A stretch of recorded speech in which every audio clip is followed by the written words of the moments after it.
Bonjour à tous, merci de nous retrouver pour ce direct ce soir avec Jean-Marc Sabatier que j'ai le plaisir de recevoir pour parler de la science censurée, du Covid, des vaccins et du jeûne. Qui est une piste très intéressante pour la santé, d'ailleurs, sur lequel il a écrit un ouvrage, Le jeûne, qu'en dit la science, aux éditions Medicatrix. Mais avant cela, je voulais vous inviter à nous soutenir, parce que Nexus est un média indépendant et sans publicité, et c'est grâce à nos lecteurs que nous pouvons continuer de vous offrir une information libre et indépendante, et des contenus comme celui-ci. Donc n'hésitez pas à nous retrouver en kiosque et sur nexus.fr. Et tout de suite, je reçois Jean-Marc Sabatier. Bonjour Jean-Marc. Bonjour Marc. Comment vas-tu déjà ? Très bien, merci. Oui. Alors tu es microbiologiste, biologiste cellulaire, directeur de recherche au CNRS. Ces dernières années, qui m'exprime en mon nom propre. Alors j'allais dire, voilà, ces dernières années, tu t'es beaucoup exprimé en ton nom propre, parce qu'évidemment, tu ne représentes pas l'institution dans laquelle tu travailles. Tu t'exprimes en tant que scientifique, chercheur aussi que tu es, sur les sujets qui ont concerné le Covid, les injections et le jeûne, là, comme je vous le disais juste avant. Voilà, le très bon ouvrage que tu as écrit. On l'abordera dans la deuxième partie de cet entretien. On va commencer sur les sujets qui nous ont occupés pendant de nombreuses années, à savoir le Covid, les injections, les vaccins RNM qui touchent le bétail, etc. Et aussi maintenant autoréplicants pour les humains. Alors avant, on discutait avant tout à l'heure de débuter cette émission parce que les débunkers s'abattent sur toi. Oui. Ils essaient. Oui. Ils essaient ils essaient un petit peu de d'écorner un peu ton image par rapport à la crédibilité que tu as. Alors, tu m'as partagé un post que tu as diffusé sur les réseaux sociaux. Alors, on retrouve ce fameux débunker, la tronche en biais. Il y a un site qui s'appelle La Menace Théoriste. Alors tu serais le nouveau danger chef de la complosphère. Alors je vais vous partager l'article parce que je trouve que c'est important et c'est pour ça qu'on l'a titré comme ça cette vidéo. La science censurée. Voilà, on veut à tout prix censurer les chercheurs, faire ce terrorisme intellectuel pour les empêcher d'exprimer une opinion différente. Des recherches, des travaux. Toi, tu sources beaucoup de tes propos. Tu es spécialiste du système rénine-angiotensine, voilà, SRA. D'ailleurs, qu'on a publié dans un précédent Nexus, le numéro 152 mai-juin 2024. Donc c'était celui-ci. Voilà, et on avait publié un article, Le pavé dans la mare, système rénine-angiotensine, dans lequel on avait publié une interview de toi et on avait essayé d'expliquer ce système SRA. Alors, je vais d'abord commencer un peu par débunker le débunker, parce que ça commence à bien faire en fait, de s'attaquer à des gens qui essaient de faire leur boulot honnêtement, comme toi. Alors du labo à l'arnaque. Voilà le titre de l'article de notre cher tronche en biais, le business pseudo-scientifique de Jean-Marc Sabatier, rien que ça. Alors, article rédigé à partir d'une enquête. Alors, on va essayer de comprendre leur enquête, réalisée par Alexander Samuel, Yogina et Laurent Fiori. Moi, je connais pas les deux autres. Alexander Samuel, j'ai débattu avec lui fut un temps. Oui. Moi, il m'a déjà attaqué, en fait. Bon, il doit être payé pour ça. Voilà. C'est toujours les mêmes qui circulent. Leur objectif, en fait, c'est de me faire virer du CNRS. On voit, là, ils ont fait une très belle toile d'araignée, un Sabatier au milieu, conspiration website, Spike Protein 5G anti-vax. Alors, il n'hésite pas. Parmi les figures les plus controversées de la désinformation scientifique française apparue durant le Covid-19, Jean-Marc Sabatier incarne une dérive particulièrement inquiétante. Voilà. Alors, si c'est Jean-Marc Sabatier qui l'inquiète, c'est quand même rigolo. Alors, Pfizer et tous les labos pharmaceutiques qui, eux, font beaucoup d'argent en faisant du charlatanisme, ça devrait l'inquiéter encore plus. Donc, je continue. Celle d'un chercheur en biologie à l'aura institutionnelle intacte. C'est ça qui les embête. Oui. Malgré une accumulation de manquements éthiques, de conflits d'intérêts flagrants, on en reparlera juste après, et d'activités à la frontière du charlatanisme. Rien que ça. Donc il parle de scientifiques qui réécrit les règles de la science, la descente vers le complotisme. Alors ça, ils sont très très forts dans les slogans. Un réseau d'intérêts troublants. Tiens. Bon, alors tu m'en as parlé tout à l'heure avant le début de l'émission. Qu'est-ce que c'est que cette institution ONIS Vitalité? Alors voilà, il parle de ça. Il dit en décembre 2023, tu cofondes Onis Vitalité. Non, je ne confonds pas du tout Onis Vitalité. Alors. En fait, ce sont deux personnes qui ont fondé Onis Vitalité, de Réinfo Covid, qui étaient venus me voir pour me demander s'ils pouvaient faire un produit avec mon protocole, c'est-à-dire avec un mélange de produits d'intérêt, par exemple pour le SRA. Et donc j'avais dit oui. Et il n'y a pas du tout de conflit d'intérêt, j'ai pas de part dans cette société. Mon épouse avait mis 700 € dedans pour avoir 20% des parts, qu'elle n'a plus d'ailleurs, qu'elle a recédé déjà il y a quelque temps, et puis c'est tout. Voilà. Donc vraiment il y a. Ils se sont. Mais bon, ils essaient de ronger un os, donc comme il n'y a rien à ronger. Est-ce qu'ils ont essayé de te contacter pour Non.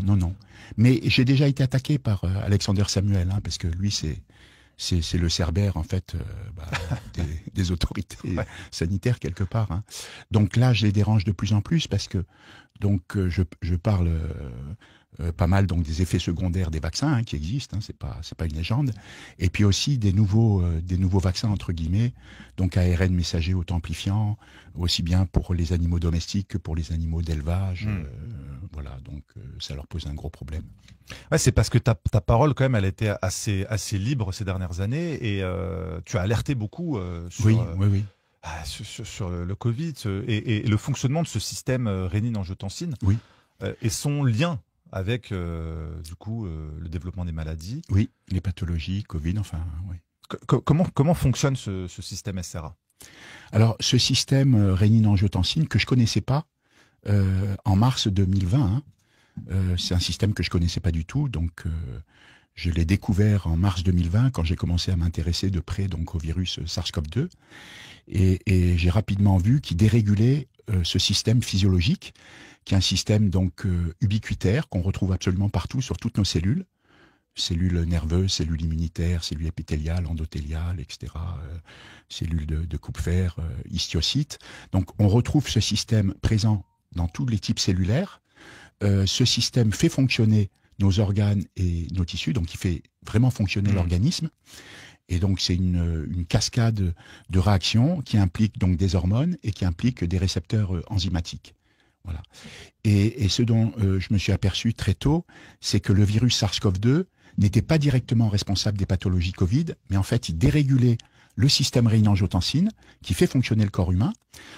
Parce que il gêne la dégradation d'une hormone qui s'appelle l'angiotensine 2, qui est normalement dégradée par le récepteur de ECA2, qui est l'enzyme de conversion de l'angiotensine 2, sur lequel se fixe la protéine spike virale ou vaccinale, et donc qui entraîne une dérégulation de ce système par un excès de cette hormone, et cette hormone va suractiver son propre récepteur, qui est un récepteur AT1R, qui est très délétère parce qu'il provoque une inflammation, il provoque une vasoconstriction, il stimule l'angiogénèse, il est prothrombotique, prohypoxémique, prohypoxique, il induit une fibrose des tissus, une hypertrophie, une fibrose des organes, une hypertrophie des organes également, et puis fait chuter le monoxyde d'azote. Donc il y a des répercussions très importantes justement sur le corps humain, et donc il est responsable de toutes les pathologies associées ici au Covid, c'est-à-dire pathologies neurodégénératives, cardiovasculaires, gastro-intestinales, et puis il est responsable aussi de l'auto-immunité et des cancers, dont les turbocancers, dont on parle beaucoup. Donc il est impliqué dans énormément de processus physiologiques, ce système. Ah oui, tout à fait. Là, ce que j'ai décrit justement plus récemment, c'est qu'il est responsable, pour moi, de toutes les pathologies, donc toutes les pathologies humaines non génétiques, mais il est également impliqué dans des pathologies humaines génétiques. Pourquoi? Parce qu'il régule la réparation de l'ADN et il est impliqué dans l'activité, par exemple, de la télomérase, qui est une enzyme qui rallonge les télomères et qui donc augmente, en tout cas théoriquement, la longévité. C'est sur l'ADN. Oui, c'est les extrémités en fait, des chromosomes. Qui se raccourcissent en vieillissant. Voilà. Oui, à chaque cycle de division, ils sont raccourcis. Et donc cette enzyme, la télomérase, qui est une ribonucléoprotéine, rallonge en fait les télomères, et donc augmente la longévité. Et comment tu expliques que ce système SRA soit si peu connu des autres scientifiques, des autres chercheurs? Oui, c'est exact. Alors en fait, il y a énormément de données sur le SRA, puisque depuis la fin de la Deuxième Guerre mondiale, il y a environ 43 000 articles qui concernent de près ou de loin le SRA, et il y a à peu près 10 000 articles qui concernent le récepteur AT1R à partir de 1991, qui est le récepteur délétère justement de ce système. Et en fait, ce système est extrêmement complexe, il est difficile à aborder parce qu'il a plein de facettes. Et donc, les gens qui sont spécialisés dans le système rénine-angiotensine, généralement, travaillent dans un domaine très particulier du système rénine-angiotensine, c'est-à-dire ils abordent vraiment qu'un type cellulaire ou qu'une pathologie, et ils n'ont pas vision d'ensemble du système. Ah, donc encore une fois, cette hyper spécialisation qui fait que chacun reste dans son domaine et ne Oui, tout à fait. Dans son ensemble. Si vous voulez, pour imager la chose, c'est que le chercheur qui est spécialisé dans le SRA, qui est généralement un physiologiste, il va avoir le nez sur le tableau, il va pas voir le paysage. Et c'est vrai que le paysage est difficile à voir parce que c'est un système qui est extrêmement complexe. Hein. C'est une vraie usine à gaz. Et il faut se plonger dedans pour en voir en fait. Oui. Et qu'est-ce qui a fait que toi, du coup, tu t'es intéressé à élargir ton champ d'horizon via ce système SRA pour essayer de comprendre un peu comment il impactait les autres physiologies du corps? Alors, disons que moi, j'ai eu un avantage, disons, par rapport aux autres, c'est que j'ai travaillé dans pas mal de disciplines. Donc, je suis moins pointu qu'un spécialiste d'un domaine, mais par contre, j'ai touché plein de disciplines. J'ai travaillé en virologie, j'ai travaillé en bactériologie, j'ai travaillé en cancérologie, en pharmacologie, enfin, même en physiologie. Ce qui m'a donné un petit peu une vue d'ensemble. Donc moi, quand j'ai abordé l'étude du système rénine-angiotensine, j'ai déjà abordé avec des connaissances de base dans plusieurs disciplines, parce que ce système est vraiment à l'interface de plusieurs disciplines, et c'est pour ça qu'il est difficile à aborder. C'est-à-dire que un immunologiste, il va pas savoir à quoi sert le SRA. Il va pas savoir que la réponse immunitaire est complètement pilotée par le système rénine-angiotensine. Voilà. Je veux dire, un virologue ne va pas connaître aussi le système rénine-angiotensine. Et les physiologistes qui connaissent le système rénine-angiotensine, ils connaissent pas la virologie, ils connaissent pas généralement l'immunologie, donc voilà, chacun son domaine, ce qui fait que c'était quelque chose qui était assez difficile à voir. Donc moi, les pathologies Covid, qui soient responsables des pathologies Covid, ça j'en étais certain au bout de 2 heures d'analyse, mais j'ai mis plus de temps à réaliser qu'il est important pour tout type de pathologie. Et donc, c'est vrai que c'est un pavé dans la mare parce que ça remet en question tous les traitements actuels. Voilà. Que ce soit pour les maladies neurodégénératives, les troubles divers. Enfin, donc, il est autant impliqué dans ces processus physiologiques. Complètement. Oui. Est-ce qu'il y a un domaine qui échappe au système SRA, finalement à ma connaissance, non, justement. J'ai essayé de trouver des domaines qui échappent justement au SRA. Et en fait, il n'y a pas de domaine qui échappe au SRA. Il est tout le temps là. Et ce qui m'avait justement interpellé au sujet du système rénine-angiotensine, c'est qu'il est présent non seulement à la surface de toutes les cellules humaines et des mammifères en général, mais il est actif aussi à l'intérieur de la cellule et il est présent sur toutes les membranes cellulaires. Donc toutes les membranes, que ce soit la mitochondrie, les endosomes, les exosomes, les lysosomes, les phagosomes, il est là partout. Et ça m'avait interpellé, même la membrane nucléaire, hein, bien sûr. Et donc ça m'avait interpellé, et en fait, j'ai réalisé qu'il était partout, justement parce qu'il contrôle tout. Voilà. Donc il a une activité sur lui-même, il a une activité sur les cellules voisines, il a une activité à distance, hein, via la circulation sanguine, et puis il a une activité intracrine, c'est-à-dire interne. Et il contrôle ce qui se passe dans la cellule, ce qui se passe au niveau des mitochondries, qui sont les centrales énergétiques. Il contrôle vraiment tout ce qui se passe au niveau d'une cellule et au niveau d'un corps humain, quoi. Pour moi, c'est le système maître du fonctionnement du corps humain. Alors, qu'est-ce qui peut dérégler ce système rénine-angiotensine? Il y a beaucoup de choses, hein.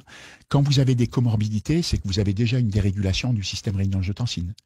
Si vous êtes obèse, si vous faites un diabète de type 2, si vous avez une maladie auto-immune, si vous avez un cancer, si vous êtes hypertendu, c'est que vous avez déjà un problème avec le système rénine-angiotensine. Donc il peut être dérégulé par l'environnement, par l'alimentation, par la pollution, par le stress aussi. Le stress l'impacte fortement, hein. Voilà, donc les métaux lourds, les injections vaccinales. Voilà, j'imagine les injections, parce que tu as écrit un ouvrage qui s'appelle Covid long et effets indésirables du vaccin, chez Très Daniel, où j'imagine... Avec Estelle Fougère, donc journaliste scientifique. Oui. où tu abordes ces questions-là. Oui. Comment est-ce que les injections ont pu perturber ce système SRA? Voilà. Alors, ce qui se passe, c'est que les injections vaccinales, quelles qu'elles soient, elles font produire de la protéine spike. Or, cette protéine spike, elle reconnaît donc un récepteur cellulaire qui s'appelle ECA2, qui est l'enzyme de conversion de l'angiotensine 2. Et ce récepteur-là, il a une particularité, donc il appartient au système rénine-angiotensine, et il a une particularité, c'est que sa fonction, c'est pas d'être reconnu par la protéine spike, c'est de dégrader une hormone qui est l'angiotensine 2 ou l'angiotensine 1. Elle dégrade les deux. Quand elle dégrade l'angiotensine 2, elle transforme l'angiotensine 2 en angiotensine 1,7. Et quand elle dégrade l'angiotensine 1, elle la dégrade en angiotensine 1,9. Et ces deux autres hormones, l'angiotensine 1,7 et l'angiotensine 1,9, elles font exactement l'inverse du récepteur AT2R, c'est-à-dire elles se fixent sur des récepteurs qui ont une activité bénéfique. Par contre, l'excès d'angiotensine 2 conduit donc à une suractivation d'un récepteur qui s'appelle AT1R qui est très délétère. Et ce qui se passe, c'est que la protéine spike vaccinale, en se fixant sur le récepteur ECA2, elle va gêner donc la dégradation de l'angiotensine 2 qui va se retrouver en excès et qui va suractiver le récepteur. Et c'est pour ça que la protéine spike du vaccin, elle fait la même chose que la protéine spike du virus, elle est capable de suractiver ce système parce que toutes les deux sont capables de reconnaître le récepteur ECA2. Et ça a été décrit, même il y a eu des documents de Pfizer qui montraient que la protéine spike vaccinale, donc issue de la traduction des ARN messagers qui sont présents donc, dans les vaccins Comirnaty et Spikevax de Pfizer, BioNTech et de Moderna, était capable de reconnaître le récepteur ECA2. Et donc si le but était bien de soigner les gens, normalement cette protéine spike vaccinale n'aurait jamais dû reconnaître son récepteur. Et ça, je l'avais soulevé dans un article de 2020, donc avant la vaccination, en décembre 2020. J'avais fait un article dans France Info sur les vaccins que je trouverais très bien pour traiter la Covid, sauf qu'ils pouvaient poser des problèmes justement s'ils étaient capables si l'antigène était capable de reconnaître son ou ses récepteurs, et que là, il pouvait y avoir une dérégulation d'un système et que ça pouvait être délétère. Et c'est le cas, en fait. Et est-ce que tu as eu des retours des institutions à l'époque quand tu as publié des informations concernant ce système SRA? Parce que c'est important de le connaître et de le... Oui, et il y a très peu de gens qui le connaissent. C'est un système qui est étudié en première année de médecine, à une période où les étudiants en médecine ne sont pas les plus performants, hein, parce qu'en première année de médecine, voilà, on fait un peu du bachotage.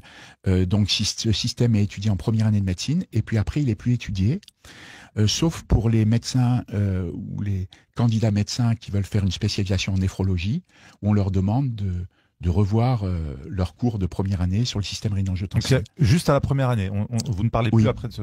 Oui. Donc ça laisse peu de place à la compréhension par les médecins de... Moi-même, à un moment, hein, j'ai fait des cours aussi à la fac de médecine, en PCM2, il y a pratiquement 25 ans de ça.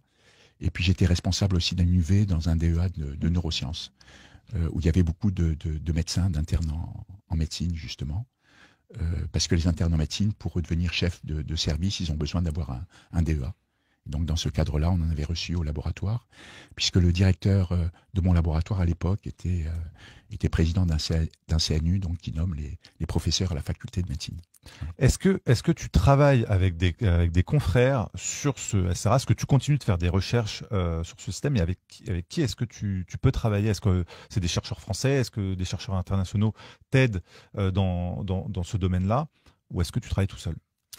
Oui, je suis aidé, disons que j'ai des collaborations internationales, souvent avec des anciens étudiants à moi, qui sont profs d'université maintenant, soit au Liban, soit en Tunisie, voilà. Et puis je travaille aussi avec les collaborateurs chinois, qui sont les deux directeurs du laboratoire d'État de virologie à Wuhan, justement. Et qui sont co-signataires du premier article, enfin de plusieurs articles, dont le premier article qui mettait en évidence en fait un dérèglement du système rénine-angiotensine induit par la protéine spike. Ouais. C'est un peu l'ironie de l'histoire là, que tu bosses avec des gens qui sont à Wuhan, sachant qu'on soupçonne très fortement, même dans ces officiels, que le virus viendrait du labo P4. Oui, ça c'est la version officielle. Qu'est-ce que tu penses toi de cette version? Parce qu'à la base, elle a été contestée. On était complotistes de dire que ça viendrait du labo P4, maintenant c'est devenu officiel. Disons que ce qui est clair, ce qui a toujours été clair pour moi, c'est que c'est un virus gain de fonction. Hein. C'est-à-dire que le SARS-CoV-2, il y a tout qui montre que c'est un virus issu de gain de fonction. Alors quand on dit gain de fonction, c'est-à-dire de manipulation humaine. De manipulation humaine, voilà. C'est pas donc un virus qui est naturel. Hein. C'est à cause de ce trafiqué. site Furine, c'est ça, ce fameux site? Ah ben il y a plein de choses qui montrent qu'il a été trafiqué. Comme quoi, par exemple? Alors par exemple, il a effectivement entre les régions S1 et S2, il a un site Furine. Alors des virus de la famille des sarbecovirus comme le SARS-CoV-2 n'ont pas de site Furine. Alors il y a des coronavirus qui peuvent avoir des sites Furine, mais celui-là est très particulier. Un site Furine, pour les auditeurs, c'est un site qui va être reconnu par une enzyme qui s'appelle la furine. La furine, c'est une espèce de paire de ciseaux qui vient découper un collier de perles si on considère que la protéine spike est justement un collier de perles. Et ce que reconnaît donc cette enzyme, la furine, elle reconnaît un motif particulier au sein d'une protéine. C'est-à-dire qu'elle va reconnaître 4 perles au sein d'un collier de perles. Et ces perles sont bien établies. Hein. Le motif qui est reconnu, c'est R, c'est-à-dire un résidu d'arginine. Après, c'est X, c'est-à-dire un acide aminé quelconque. Et après, c'est soit une lysine, soit une arginine, donc soit K ou R, qui sont des acides aminés basiques. Et après, la 4e perle, c'est un R, c'est une arginine. Donc, le motif reconnu, c'est R, X, K ou R et R. Et là, le motif qui est présent donc dans la protéine spike, c'est un motif tout à fait atypique, c'est un motif qui est reconnu par la furine, mais qui n'est pas une séquence consensus de la furine. C'est un motif qui est P, R, R, A, R, et puis après il y a SV. Donc le motif, c'est P, R, R, A, R, SV. Donc il y a une proline, il y a une arginine, une alanine, une arginine, une sérine et une valine. Et il y a un brevet qui a été déposé par Moderna. Il a été interviewé d'ailleurs le patron de Moderna. Oui, 3 ans avant. Oui, en 2017. En 2017. 16-2017. Oui, c'était en fait, oui, c'était. Il a été accepté en 2017 parce qu'il y a 1 an et demi de battement quand on dépose un brevet. Donc on trouve cette séquence. On retrouve Moderna. cette séquence à 100%. Ils ont breveté 19 nucléotides qui se retrouvent à 100%. Donc dans la protéine spike du SARS-CoV-2. Oui. Quelle est la probabilité que la nature amène à ce qu'on retrouve un brevet humain dans un virus soi-disant naturel? Eh bien, si vous voulez, à chaque perle, vous avez une chance sur 20 parce qu'il y a 20 acides aminés naturels. Donc, à chaque fois, en fonction du nombre de perles, ça va être 20 fois 20 fois 20. Ah, donc c'est 20 fois 20, oui. 19 fois d'affilée. Oui, si on regarde au niveau statistique. Ouais, donc mais disons que là, justement, ce site furine ne se retrouve pas dans d'autres microbes. Donc, ce qui est étonnant, c'est que Moderna l'ait breveté en 2017, enfin, que le brevet soit passé en 2017. Ça, c'est vraiment surprenant. Et à quoi Et là, la furine coupe, généralement, dans le motif classique, elle coupe après les 2 arginines, après les 2 R, et là, elle coupe après le R qui se situe après le A. Donc, c'est la séquence AR, et il y a un clivage entre le AR et le SV. Alors, il n'y a pas que ça. Il y a aussi, dans cette protéine spike, il y a plusieurs choses. Il y a également un adhésiotope. C'est une région RGD. RGD, c'est arginine, glycine, acide aspartique. Alors, ça parlera pas aux auditeurs, mais disons que c'est 3 perles du collier. Donc, si vous estimez que la protéine spike, c'est un collier de 1273 perles, justement, vous avez 3 perles qui se suivent, qui se trouve au niveau du RBD, c'est-à-dire du domaine de fixation de la protéine spike sur le récepteur ECA2. Et ces 3 acides aminés consécutifs sont connus pour faire partie de molécules, de protéines, qui sont des protéines de la matrice extracellulaire. Dans les protéines de la matrice extracellulaire, vous avez le collagène, la laminine, la vitronectine, la fibronectine, etc. Et ce qui est connu, c'est que ça confère aux molécules qui ont ces motifs RGD, ça leur confère une possibilité, une reconnaissance d'intégrines membranaires. Alors les intégrines membranaires, ce sont des récepteurs qui sont à la surface des cellules. Il y a toute une famille.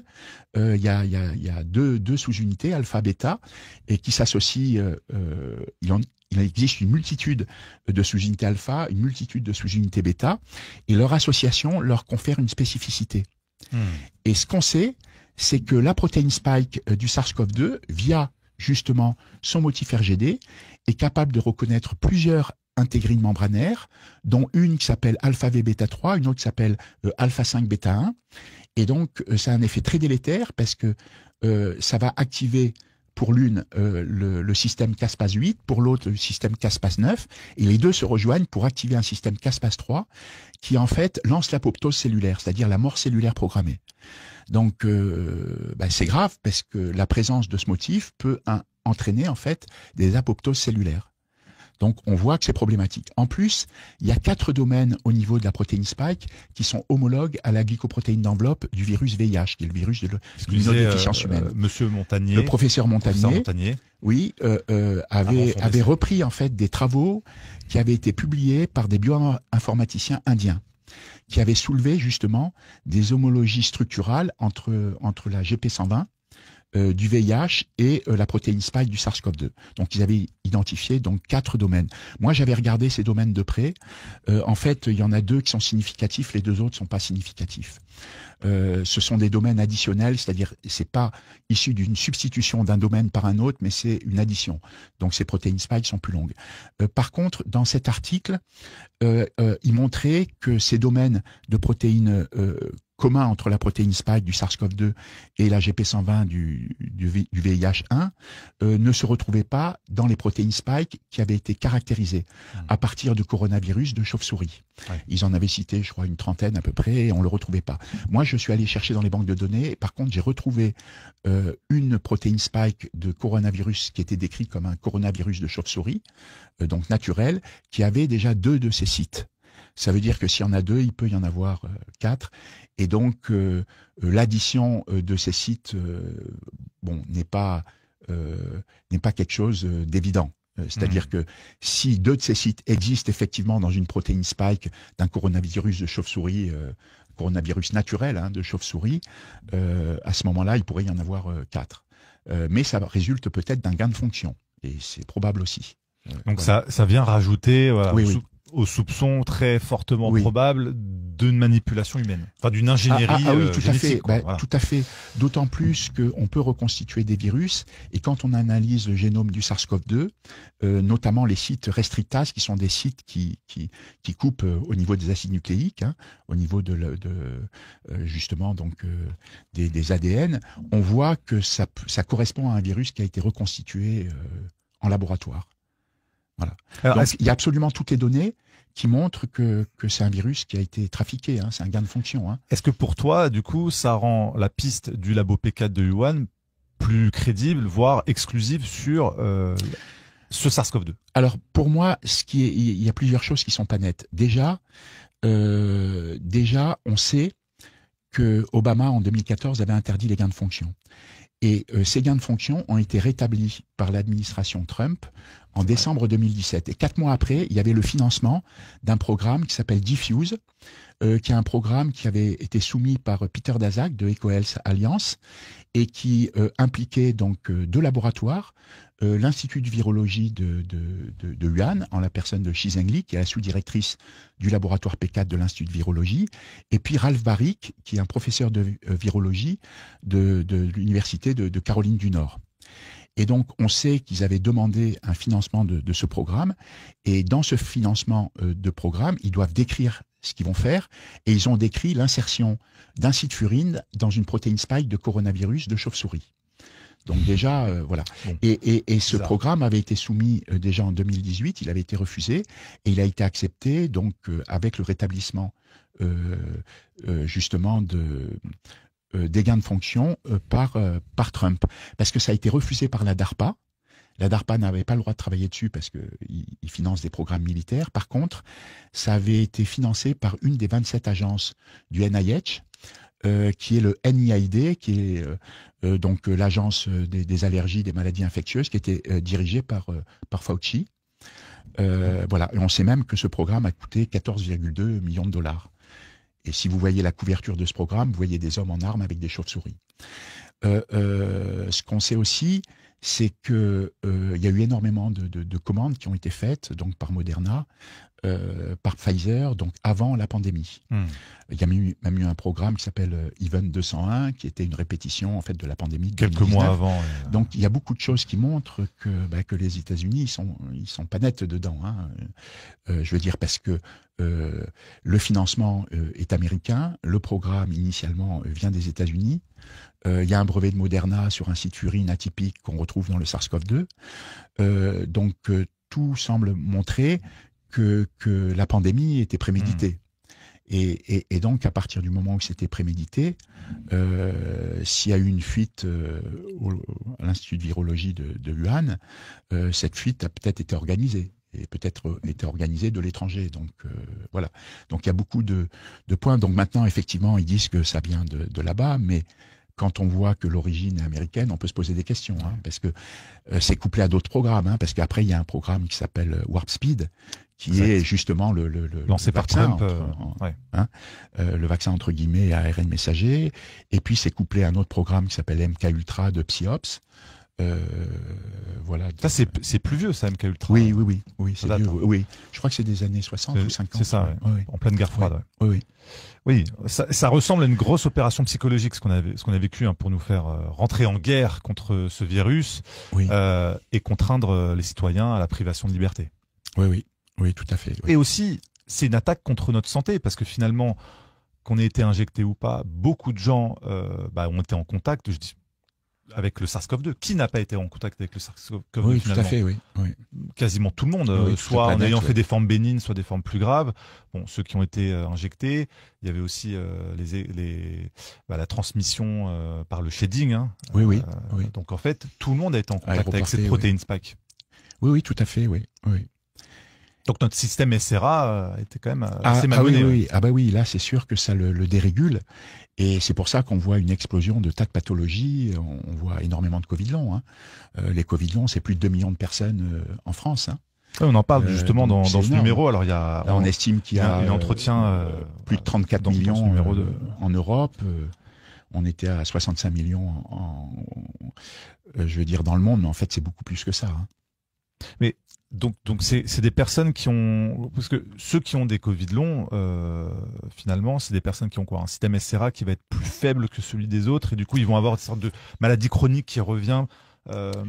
Oui, alors le Covid long, ça peut être plusieurs choses. Bon, c'est dû à un dérèglement du système rénine-angiotensine, mais le Covid long, en fait, ce sont des pathologies Covid qui perdurent et qui peuvent être issues soit de l'infection naturelle, soit de l'injection vaccinale.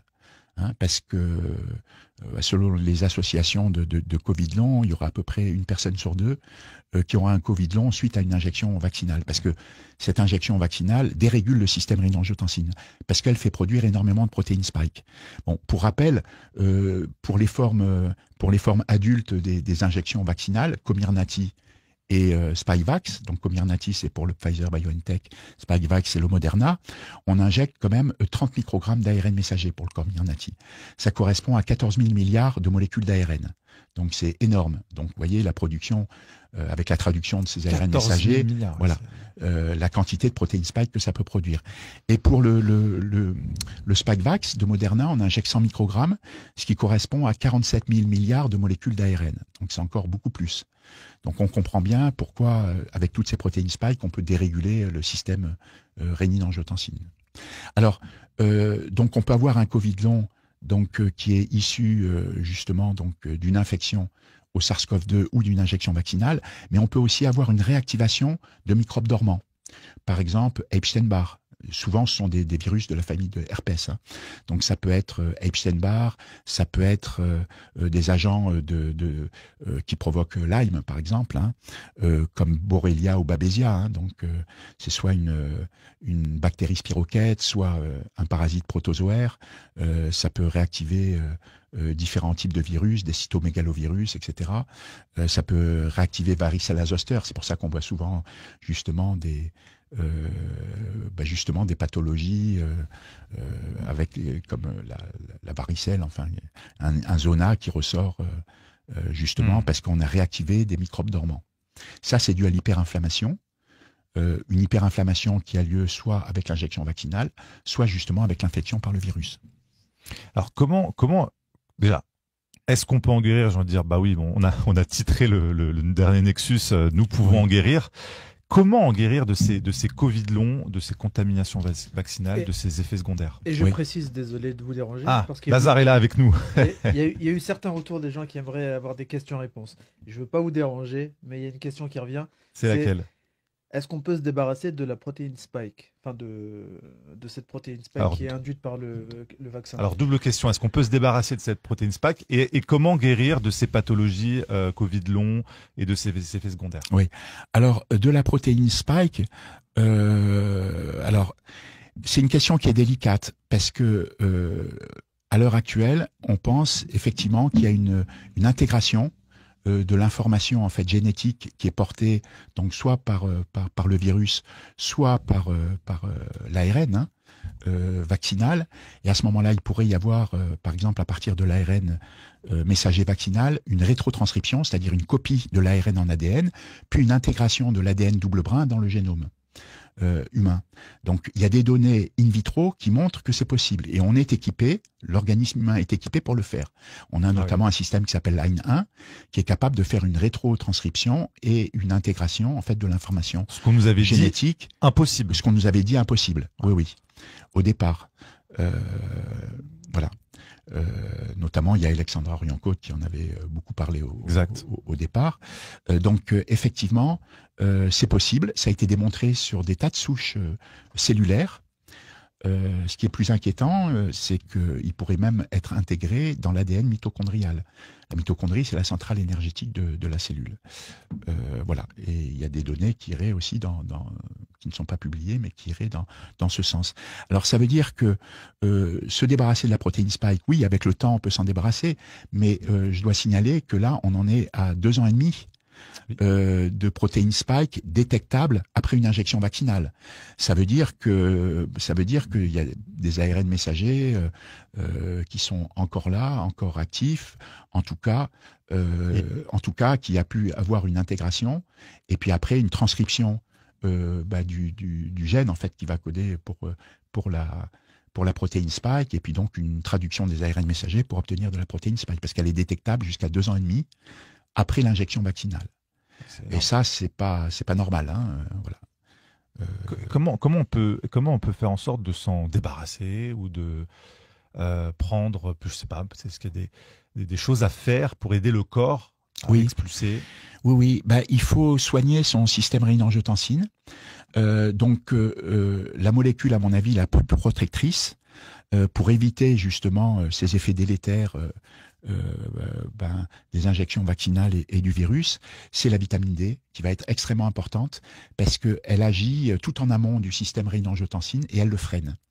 Donc la protéine spike suractive le système rénine-angiotensine et la vitamine D le freine. Donc elle s'oppose à l'action délétère justement de la protéine spike. Donc ça c'est très important. Peut-être pour ça que Karine Lacombe nous avait dit la vitamine D, ça sert à rien. Oui. Le problème, c'est que soit ils savent pas ce que fait la vitamine D, soit ils veulent pas en entendre parler. Parce que la vitamine D a été classée comme perturbateur endocrinien. Or, c'est son mode d'action. Un perturbateur endocrinien, c'est une molécule qui va modifier la balance hormonale. Mais c'est le mode d'action de la vitamine D. Et la vitamine D, c'est même pas une vitamine, hein, c'est une pro-hormone sécostéroïde. Elle agit, en fait, sur les hormones. C'est comme ça qu'elle fonctionne. C'est son mode d'action. Donc un perturbateur endocrinien n'est pas forcément négatif. Ah ben non, mais ils l'ont appelé perturbateur endocrinien, mais c'est pas du tout un perturbateur endocrinien. Ça modifie la balance hormonale, mais les effets sont bénéfiques. C'est ça. Et il y a une connotation négative dans perturbateur endocrinien. C'est quelque chose qui dérègle l'organisme, qui a un effet néfaste. Et là, c'est vraiment pas le cas. C'est un effet très bénéfique. C'est un peu ballot, parce qu'en plus, apparemment, on est à 80% en France carencé en vitamine D. Tout à fait. Oui, tout à fait. Oui. C'est pour ça qu'il faut une supplémentation en vitamine D, qui va dépendre du poids, hein. Voilà, donc en général, pour une personne de 70 kg, il faut à peu près 4008 de vitamine D, ça fait 100 microgrammes, hein, parce qu'un microgramme, ça fait 48. Après, ça dépend du poids. Si on fait 100 kg, ça sera plutôt du 8000 à 10008 journaliers, hein. Puisque quand on est obèse, en fait, la vitamine D, comme les vitamines A, D, E, K, elle est lipophile et donc elle est piégée par les adipocytes, et donc elle est neutralisée, son action est neutralisée dans les adipocytes. Mais il faut aussi, parallèlement à la prise de vitamine D, il faut aussi prendre du magnésium. Pourquoi? Alors il faut prendre du magnésium parce que la vitamine D qu'on prend, donc le cholécalciférol, donc la vitamine D3, ou l'ergocalciférol, la vitamine D2, celle qu'on trouve chez les mammifères pour la D3 et dans les plantes et certains champignons pour la D2, en fait ce sont des molécules qui sont inactives. Hein, c'est-à-dire que quand on prend de la vitamine D, en fait, c'est inactif. Et cette vitamine D a besoin d'être métabolisée pour devenir active. Et elle doit être métabolisée dans le foie, puis dans les reins. Puisque dans le foie, on a une enzyme qui est une 25-hydroxylase qui transforme la vitamine D3 ou D2 donc en 25-hydroxyvitamine D, qui est le calcidiol. Et puis après, ce calcidiol, qui est la forme circulante de la vitamine D dans le sang, mais qui est aussi une forme inactive de la vitamine D, doit migrer dans le rein. Et dans le rein, il y a une autre enzyme qui est une alpha-hydroxylase qui transforme le calcidiol en calcitriol, qui est la alpha 25-dihydroxyvitamine D3.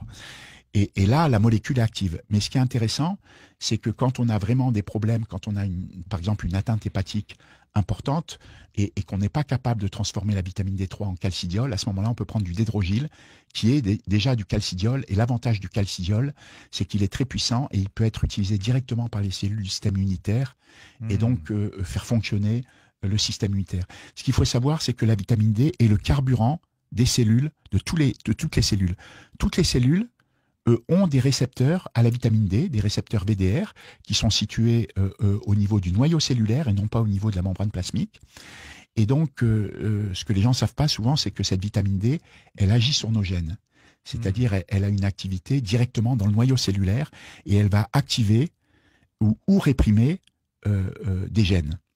Et le nombre de gènes qu'elle va activer va complètement dépendre de votre taux plasmatique de vitamine D. C'est pour ça qu'il faut avoir un taux plasmatique idéal entre 50 et 80 nanogrammes de calcidiol par millilitre. Et on peut monter jusqu'à 100 nanogrammes de calcidiol par millilitre sans problème. Hein. Le début de la toxicité de la vitamine D, le début des effets secondaires, il est au-delà de 150 nanogrammes de calcidiol par ml. Mais si vous prenez de la vitamine K2 avec, qui est recommandée, à ce moment-là, vous n'avez plus du tout d'effets secondaires possibles de la vitamine D, puisque les effets secondaires de la vitamine D, ça va être un dépôt de calcium sur les tissus mous ou l'apparition de calcul au rein. Et la vitamine K2, en fait, comme son nom l'indique pas, gère les dépôts de calcium en fait sur les tissus mous et donc empêche des dépôts de calcium sur les tissus mous. C'est pour ça que souvent sur les compléments alimentaires de vitamine D, c'est associé à la K2. Oui, c'est ça. On voit la combinaison des deux, oui. Mais il faut être un sacré chimiste pour comprendre tout ça. Non, faut Parce que les médecins ne nous expliquent pas. Oui, il faut voir les articles scientifiques. Et quand souvent, justement, on attaque les personnes qui décrivent des effets secondaires des vaccins anti-Covid, justement d'anti-science, de rester à l'âge de pierre de la science. C'est complètement l'inverse. Hein. On en parlait tout à l'heure de notre cher parce que toutes les données scientifiques montrent le contraire. C'est-à-dire qu'il n'aurait jamais fallu utiliser des ARN messagers pour faire de la vaccination de masse, puisque tous les essais qui ont été réalisés sur des animaux, etc., montraient que ça ne marchait pas. Donc tout montre que ça ne marche pas. Et même les dérivés, le dérivé de nucléotide qui a été utilisé dans les ARN messagers de Pfizer ou de Moderna, qui est le dérivé méthyl-1-pseudoéridine, on sait qu'il ne marche pas et qui conduit à la production justement de protéines inconnues.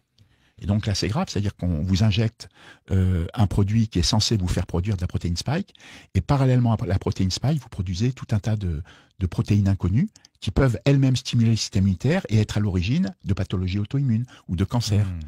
Donc, parce qu'il est bien prouvé que cette méthyl-1-pseudoéridine est problématique parce qu'elle entraîne un décalage du cadre de lecture par les ribosomes, un décalage de +1. Ça a été publié le 6 décembre 2023 dans Nature. Et malgré tout ça, on continue les injections vaccinales, on recommande encore ces injections vaccinales, alors que tout montre qu'il faudrait tout arrêter. Normalement, la publication de cet article aurait dû tout arrêter, et même les méthyl-1-pseudoéridine n'auraient jamais dû être utilisés, parce qu'il était décrit depuis plus de 10 ans qu'il y avait un problème justement avec ces dérivés. Et ça a été démontré de façon formelle. Alors, les dérivés pseudoéridine existent naturellement, hein. On peut retrouver des dérivés pseudoéridine naturellement. On les retrouve dans les ARN ribosomaux. Et on peut les retrouver aussi dans les ARN de transfert des archées.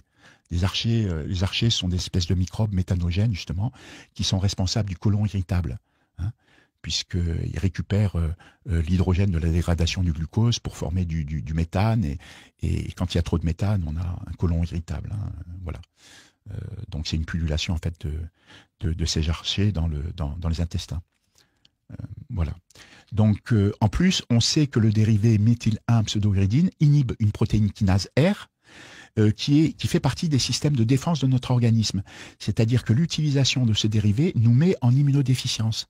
Pourquoi? C'est parce qu'elle inhibe la protéine kinase R, et la fonction de cette protéine kinase R, c'est justement de bloquer la traduction, la transcription des gènes et donc la production des protéines, parce que quand ce système est activé, justement par un virus comme le SARS-CoV-2, à ce moment-là, quand ce système est activé, la cellule sait qu'elle est hackée par un microbe et elle bloque justement la transcription des gènes pour pas qu'il y ait des protéines fabriquées, parce qu'elle sait que les protéines qui vont être fabriquées vont être des protéines microbiennes, et ça va bloquer aussi la mitose, c'est-à-dire la multiplication cellulaire. Donc on voit qu'il y a des tas Et on le retrouve ailleurs, ce dérivé dont tu parles? Oui, on le retrouve. Alors, on le retrouve ailleurs. On le retrouve dans les vaccins Comirnaty et Spikevax, hein, ARN messager, ceux qui ont été largement utilisés. On le retrouve également dans le vaccin ARN messager auto-amplifiant Ceva. Alors, ils décrivent pas justement le dérivé méthylène-pseudouridine. Par contre, ils parlent d'un nucléoside modifié.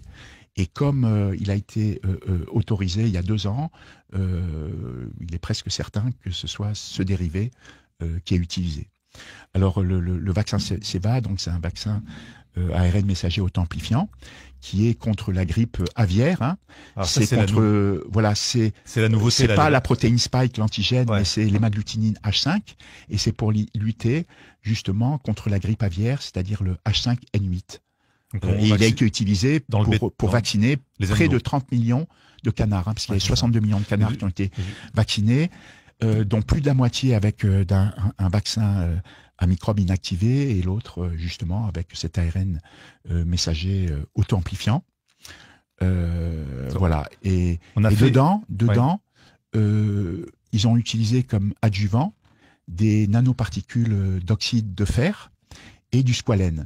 Hein, qui est en plus thermorésistant. Voilà. Oui, donc c'est pour ça que je voulais te poser la question, parce qu'on a fait un gros dossier dans le numéro 155 de Nexus, novembre-décembre 2024, vaccination animale, de la seringue à votre assiette, et on se pose la question des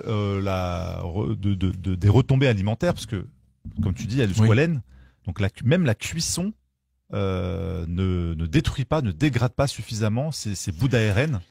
Alors, généralement, un ARN est thermosensible, c'est-à-dire il est dégradé par la température. En général, il est dégradé à partir de 65 degrés. Il commence à se dégrader à 65 degrés. Mais on connaît des ARN qui sont stables à 100 degrés pendant 10 minutes, qui sont stables à 80 degrés pendant 65 heures. En fait, la stabilité de l'ARN messager, elle va dépendre de sa structure, c'est-à-dire de sa structure chimique. Plus il est court, plus il est stable, et plus il est capable de s'apparier par zone, et plus il va être stable. Donc ça veut dire une chose, ça veut dire qu'il peut être thermorésistant. En plus, ce qui se passe, c'est que dans ces vaccins ARN messagers auto-amplifiants ou conventionnels, vaccins entre guillemets, hein, parce qu'en fait ce ne sont pas des vaccins. C'est des injections. Ce sont des injections, hein, ce ne sont même pas des thérapies géniques, parce que thérapie ça soigne, et là c'est pas le cas. Ouais, c'est vrai. Donc en fait, il y a une espèce de gang qui est utilisé, par exemple, dans les vaccins actuels ARN messagers conventionnels. Généralement, comme adjuvant, on utilise des nanoparticules lipidiques, hein, sauf dans le Ceva où il y a justement cet oxyde de fer et le squalène. On utilise généralement des nanoparticules lipidiques. Alors, dans ces nanoparticules lipidiques, vous avez des phospholipides, vous avez du cholestérol, des lipides pégylés et des lipides cationiques. Alors, en fait, à quoi servent ces nanoparticules lipidiques qui, en elles-mêmes, sont déjà délétères, hein, c'est déjà décrit, elles sont déjà toxiques. Donc on les utilise parallèlement déjà l'ARN messager qui lui fait produire une protéine toxique, hein, donc ça pose déjà des problèmes. Alors c'est toxique, c'est capté par des tas d'organes, on sait que c'est notamment fortement capté par les organes reproducteurs, c'est capté un petit peu partout, hein, les organes lymphoïdes, voilà, donc on n'aurait pas dû les utiliser. Et actuellement, on les utilise, je veux dire, à grande échelle. Hein. Alors, ces nanoparticules lipidiques, elles servent à quelque chose. Elles servent déjà à protéger l'ARN messager de la dégradation par des RNases. C'est-à-dire qu'il y a des enzymes qui circulent et qui dégradent des ARN. Les ARN messagers donc sont dégradés par ces enzymes. Donc ça les protège des RNases parce que les ARN messagers sont encapsulés et donc sont pas visibles des RNases en partie parce qu'elles sont encapsulées dans ces nanoparticules lipidiques. Et aussi ça protège les ARN qui sont hyper inflammatoires et ça les rend aussi moins visibles au niveau du système immunitaire et ça stimule moins donc l'immunité innée. Mais comment après cette capsule lipidique, elle alors permet justement, à l'ARN de fonctionner comme cette capsule est lipidique, les lipides cationiques qui sont chargés positivement, hein, qui sont basiques, forment des ponts salins avec les phosphates justement des ARN messagers, parce que les ARN messagers ce sont des polymères de nucléotides. Et les nucléotides c'est AUGC, ou ATGC si c'est de l'ADN, mais enfin là en l'occurrence c'est de l'ARN, donc c'est AUGC, et il se forme des couples entre C et G, et A et U. Voilà, donc justement il se forme des couples, donc ça protège en fait de la dégradation par les RNases, et ces nucléotides qui constituent donc le polymère qui est en fait l'ARN messager. Donc ce polymère, ça va être les nucléotides. Les nucléotides, c'est constitué d'une base, du ribose et d'un phosphate. Le phosphate, c'est chargé négativement. Donc ça forme des ponts salins, justement, avec les lipides cationiques.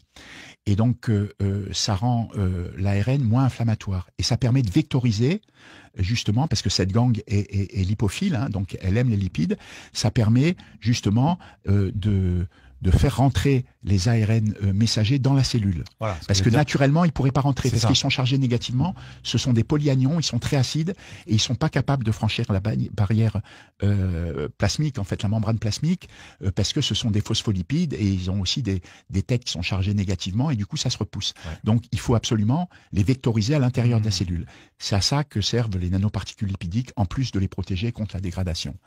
Et à les protéger aussi d'une hyperstimulation par la reconnaissance justement de ces ARN messagers par l'immunité innée. Donc ces capsules lipidiques, c'est comme des boucliers pour protéger cet ARN, et en plus ça leur permet de pénétrer dans la cellule humaine. Tout à fait. Alors quand on les utilise par exemple pour des vaccins ARN messagers, auto-amplifiants ou non, pour la médecine vétérinaire, c'est problématique parce que cette gangue lipidique, elle peut aussi protéger les ARN messagers de la dégradation par la chaleur et aussi de la dégradation dans l'estomac, puisque quand on mange par exemple de la viande de canard, elle atterrit dans l'estomac, le pH dans l'estomac il varie de 1 à 3, il peut monter jusqu'à 4 en stade jeune, pas pour le dégrader. Et donc ces ARN messagers peuvent être protégés justement par cette gangue. Alors juste pour bien comprendre, parce que normalement quand cette capsule lipidique avec l'ARN quand on vaccine les animaux, les canards, ça va rentrer dans leurs cellules. Du coup, l'ARN rentre dans les cellules sans la capsule lipidique. Donc après, quand on consomme l'animal, la capsule lipidique n'entoure plus l'ARN. Donc l'ARN n'est plus protégé par cette capsule quand on consomme la chair.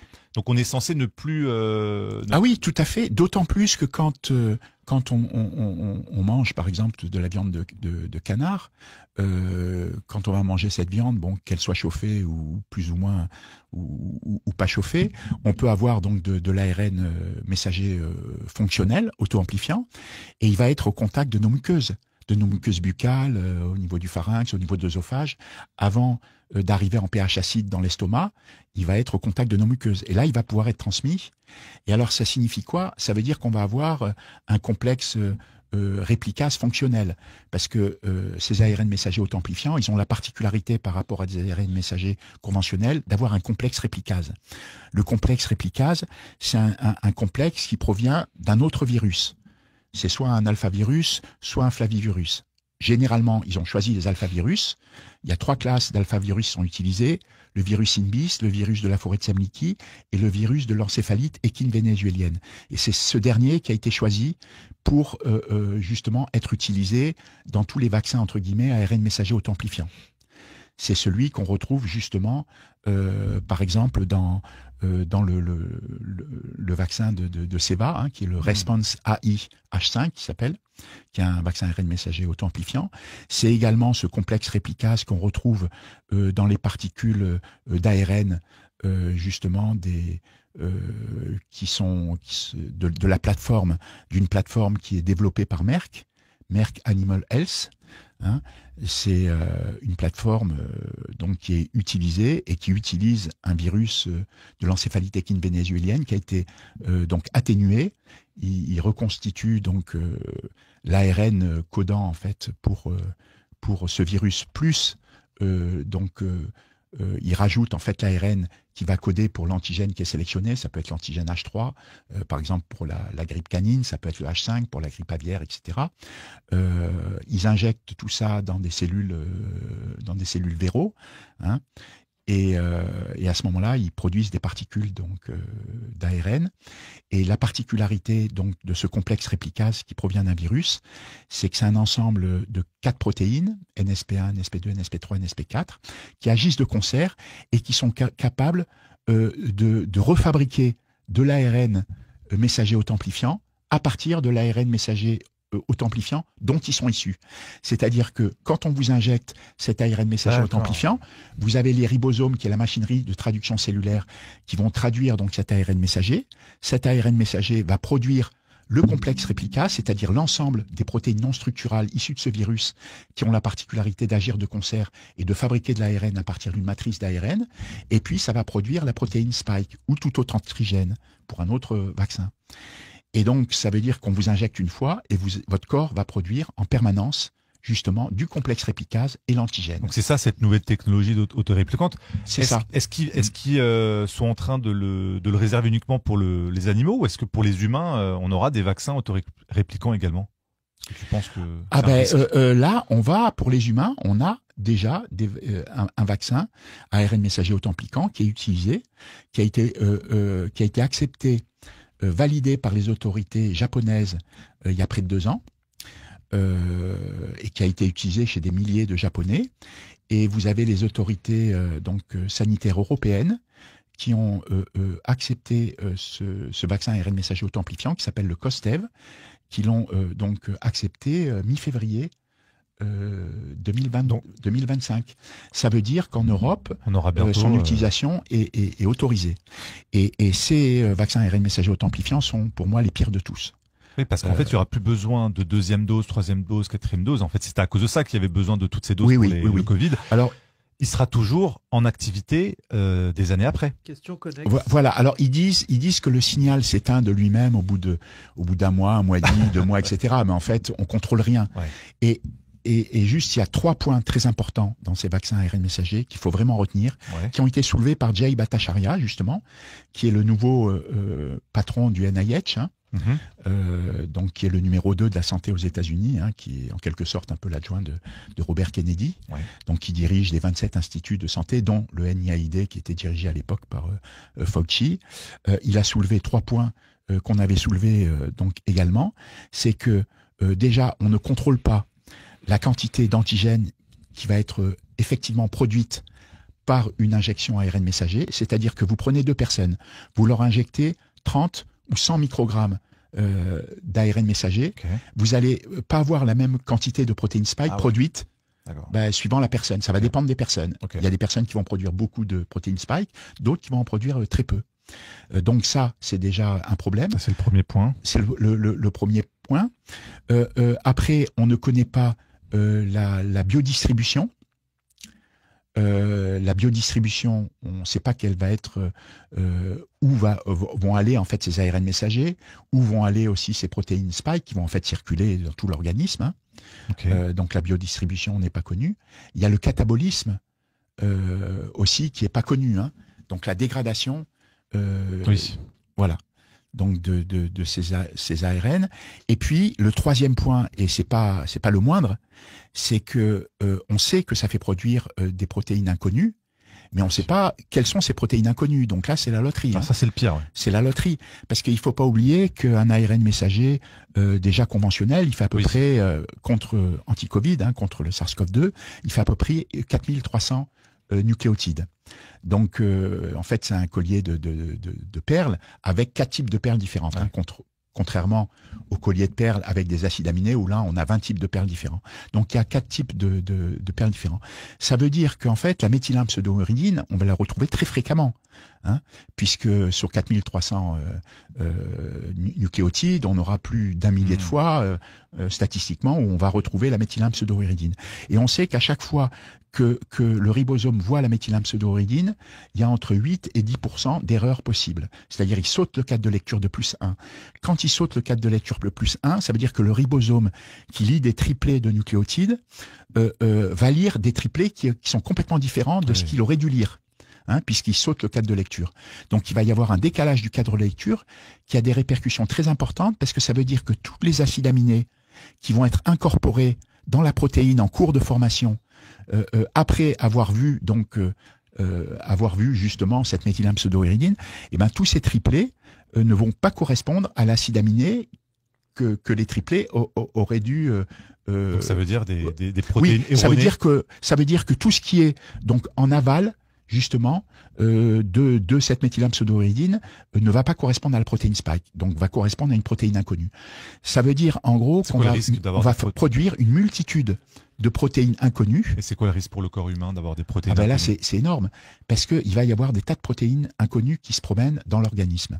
Or, le système immunitaire, lui, il va se mobiliser contre toutes les protéines qu'il voit. Et donc, il ne va pas se mobiliser uniquement contre la protéine spike, il va se mobiliser contre des protéines inconnues. Et en cas d'immunoréactivité croisée, à ce moment-là, ça va déclencher des maladies auto-immunes, ça peut déclencher des cancers, etc. Parce que si vous avez un anticorps qui est formé contre une protéine inconnue, hein, en sachant qu'il va y avoir une multitude de protéines inconnues, lorsque vous avez un anticorps qui va être dont la fabrication va être stimulée justement par la protéine inconnue, hein, qui va être reconnue par un lymphocyte B, qui va être activé en plasmocyte et qui va produire un anticorps dirigé contre cette partie, et ben cet anticorps-là, il va pouvoir reconnaître potentiellement dans l'organisme humain une autre protéine qui se promène dans notre corps comme une hormone, mais celle-là qui va être importante pour le fonctionnement de l'organisme. Donc ça va déréguler des voies métaboliques et ça va conduire justement à des problèmes, puisque si les molécules se promènent dans l'organisme, c'est qu'elles ont une fonction. Et à partir du moment où on les neutralise, ça veut dire qu'elles vont pas assurer leur fonction. Et ça va pouvoir entraîner des troubles divers qui vont conduire à des pathologies diverses, dont des pathologies auto-immunes, peut-être des turbocancers, comme on en voit.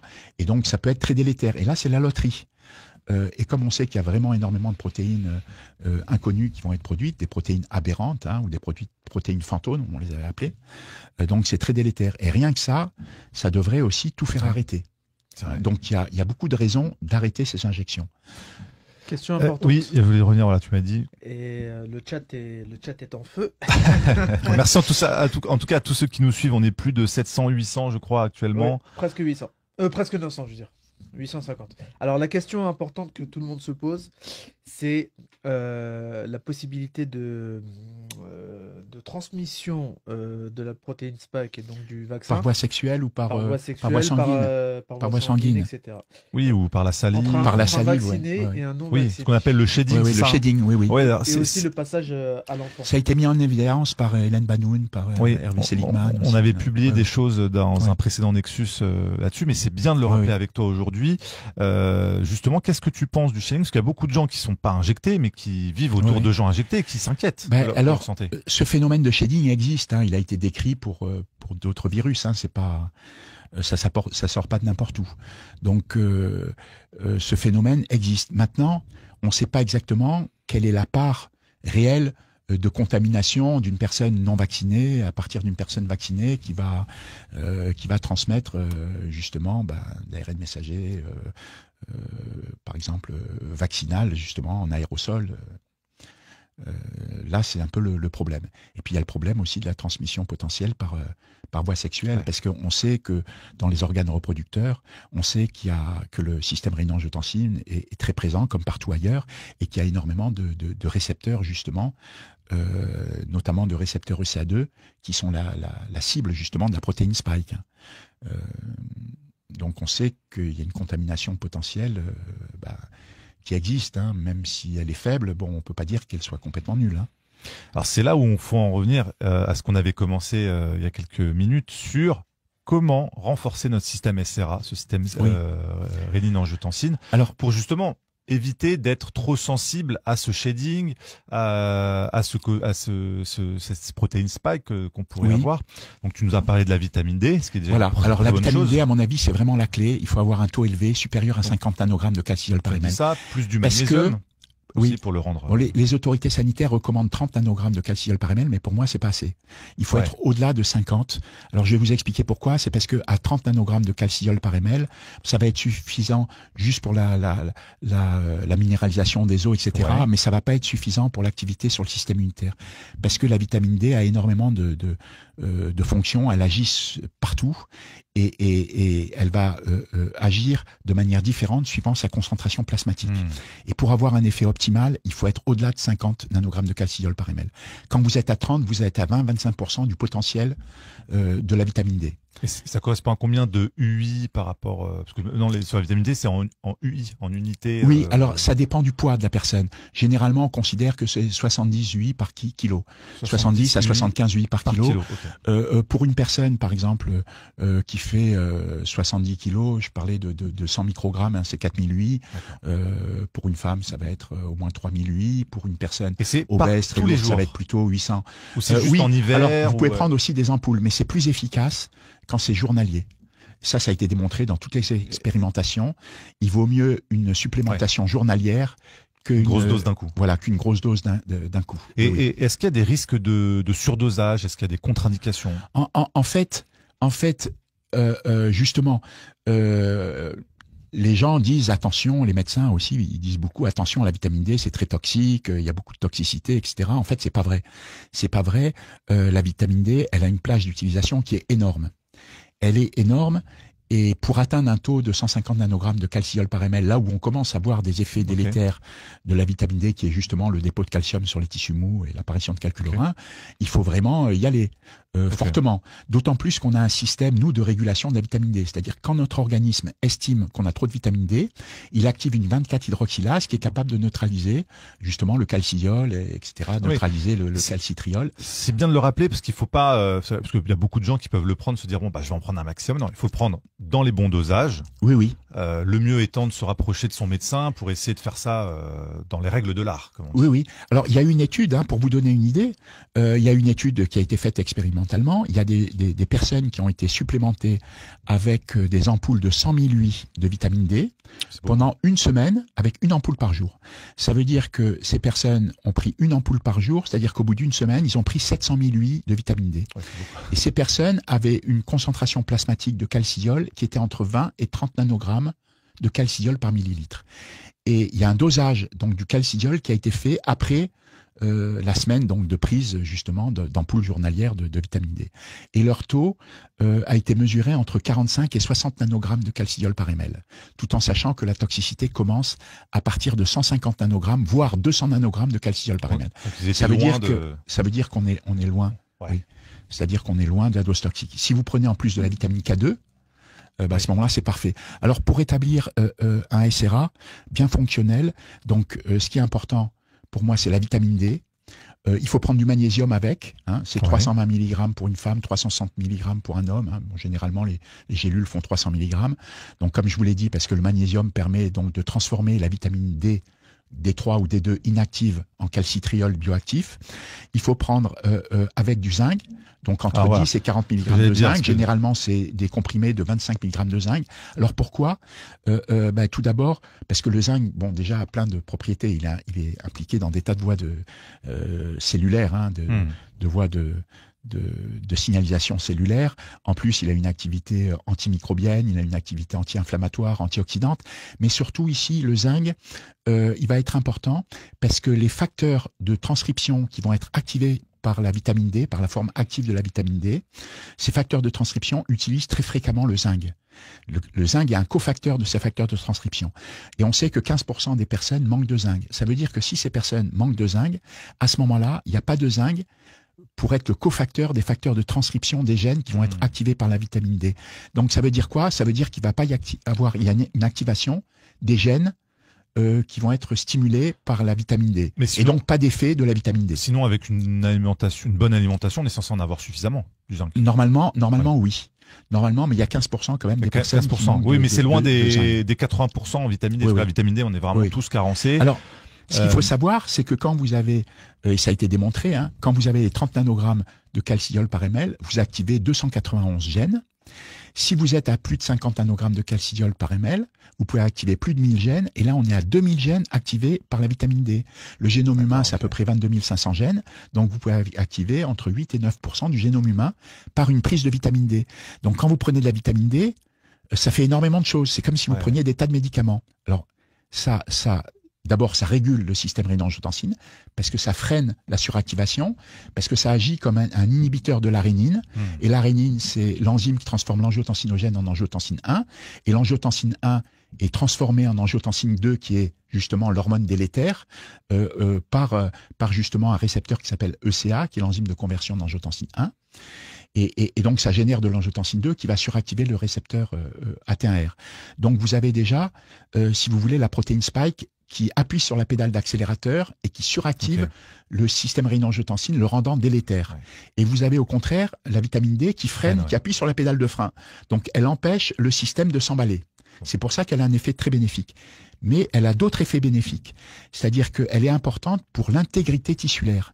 C'est-à-dire qu'elle permet de maintenir une très bonne intégrité tissulaire et notamment elle évite la porosité, par exemple, au niveau du système digestif. Vous savez en fait, le tissu intestinal devient poreux, justement, quand il y a un dérèglement du système rénin-angiotensine.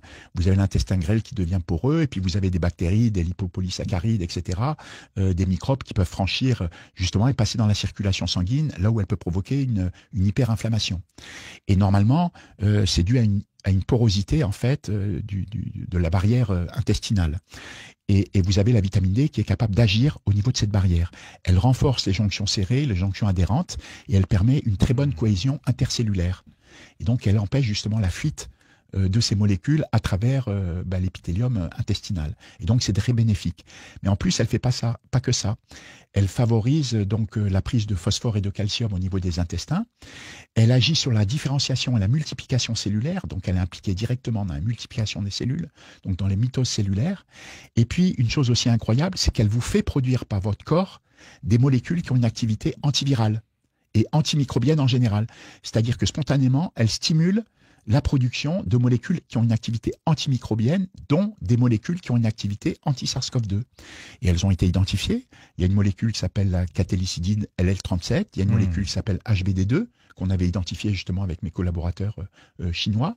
Il y a aussi des alpha et des bêta-défensines qui sont produites justement grâce à la vitamine D. Donc, elle a une activité vraiment pléiotrope, elle est active sur plein de choses. C'est pour ça qu'elle est très importante. Tu la mets en numéro 1 d'ailleurs.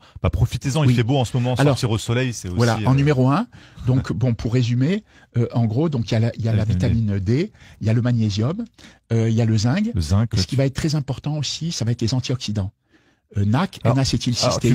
Tu parles là, parce que je reprends, parce que dans le numéro 158 de Nexus, hein, on a un paragraphe sur ce que tu conseilles, hein, justement, pour rééquilibrer le système SRA. Tu parles avant cela de l'iode. Alors, on a reçu le docteur Vincent Reliquet qui a parlé hier, spécialiste de l'iode. Il nous a expliqué en quoi c'était si important. Alors pourquoi l'iode? Parce qu'on n'a pas parlé du système SRA avec le docteur Reliquet. Pourquoi l'iode est si important? Il est très important déjà au niveau de la thyroïde. Parce que les hormones thyroïdiennes, au niveau de la thyroïde, il y a plusieurs hormones. Hein. Il y a la calcitonine, hein, ce qui est une hormone hypocalcémiante, hyposphosphorémiante. Il y a la diiodothyronine, la triiodothyronine, et il y a la thyroxine, la T4. Voilà. Et ce sont donc des hormones extrêmement importantes. Et les hormones T2, T3, T4, elles se convertissent grâce à l'iode. Et donc leur action est très importante parce que c'est elle qui donne la vitesse de fonctionnement des cellules. En plus, quand vous êtes déficient en iode, les récepteurs justement à l'iode peuvent fixer d'autres métaux et avoir une activité délétère. Comme le brome. Voilà.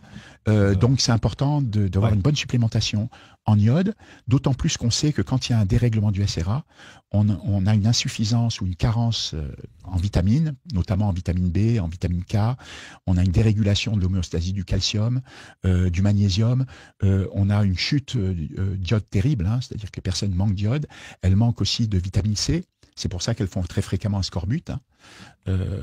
Donc il faut prendre ces molécules. Alors, on peut prendre plus ou moins de molécules, ça va dépendre de la sévérité des atteintes qu'on a. Hein. C'est-à-dire si on a un Covid long sévère ou pas sévère, si on a une maladie très agressive. Donc en plus de ces antioxydants, il faut absolument des antioxydants. Hein. Donc le NAC, N-acétylcystéine ou le glutathion. Alors ils sont de la même famille. C'est le précurseur du glutathion. Oui, le NAC, c'est le précurseur du glutathion. En fait, le NAC, c'est la N-acétylcystéine. C'est la cystéine qui est une des perles, c'est une des 20 perles. C'est un acide aminé qui est N-acétylé. Sur son epsilonamine, il y a un groupement acétyl. Alors le NAC, il est moins puissant que le glutathion, mais il est intéressant parce qu'il passe facilement la barrière hémato-encéphalique, c'est-à-dire qu'il monte facilement au cerveau, contrairement au glutathion. Le glutathion, c'est un tripeptide antioxydant, notamment, il a justement une cystéine en position 2, c'est pour ça que le NAC est un précurseur du glutathion, mais le glutathion est plus puissant, mais il a du mal à monter au cerveau. Et c'est pour ça que le NAC est intéressant. C'est important qu'il franchisse la barrière hémato-encéphalique. Et oui, parce que du coup, il va exercer une activité antioxydante au niveau du cerveau. Au niveau du cerveau, il peut y avoir une inflammation cérébrale. Et on sait par exemple que les cellules microgliales qui ont office de cellules du système immunitaire dans le cerveau, elles peuvent être activées sous forme M1 et produire des cytokines pro-inflammatoires. Elles relâchent de l'interleukine 6, du TNF-alpha, etc. Et elles peuvent provoquer une encéphalite. Et on voit des cas d'encéphalite dans des Covid longs. C'est une inflammation d'encéphale. L'encéphale, c'est le cerveau, le cervelet et le tronc cérébral. Et on n'en a pas suffisamment de glutathion dans notre corps ou de NAC. Est-ce qu'on est obligé de passer par la voie de supplémentation? On ne peut pas en avoir suffisamment par l'alimentation, bien sûr. Si on a une alimentation très équilibrée, on pourrait ne pas avoir besoin de se supplémenter, sauf en vitamine D, parce que l'alimentation est très pauvre. Puis on manque de soleil. Oui, très très pauvre. Il faudrait manger 80 œufs par jour pour avoir la dose de vitamine D. Il faudrait manger 1,5 kg de saumon pour avoir la dose journalière de vitamine D. Donc autant dire que c'est même pas la peine. Ou passer la journée au soleil. La journée au soleil, en été, 15 à 20 minutes d'exposition au soleil permettent de fabriquer donc la dose nécessaire, les 4008. Mais 15 à 20 minutes, 15 à 20 minutes sans le t-shirt, à la plage. En s'exposant. Hein, c'est sûr que si on porte un burqa, il faut quand même être exposé au soleil. Alors après, ce qui se passe, c'est que en dehors de l'été, c'est différent. Il faudrait une exposition de presque 7 heures pour avoir la même production de vitamine D. Hein. D'où l'intérêt, comme tu disais, c'est le numéro 1, il faut vraiment supplémenter. Oui. Alors tu parles aussi de la vitamine C. Oui.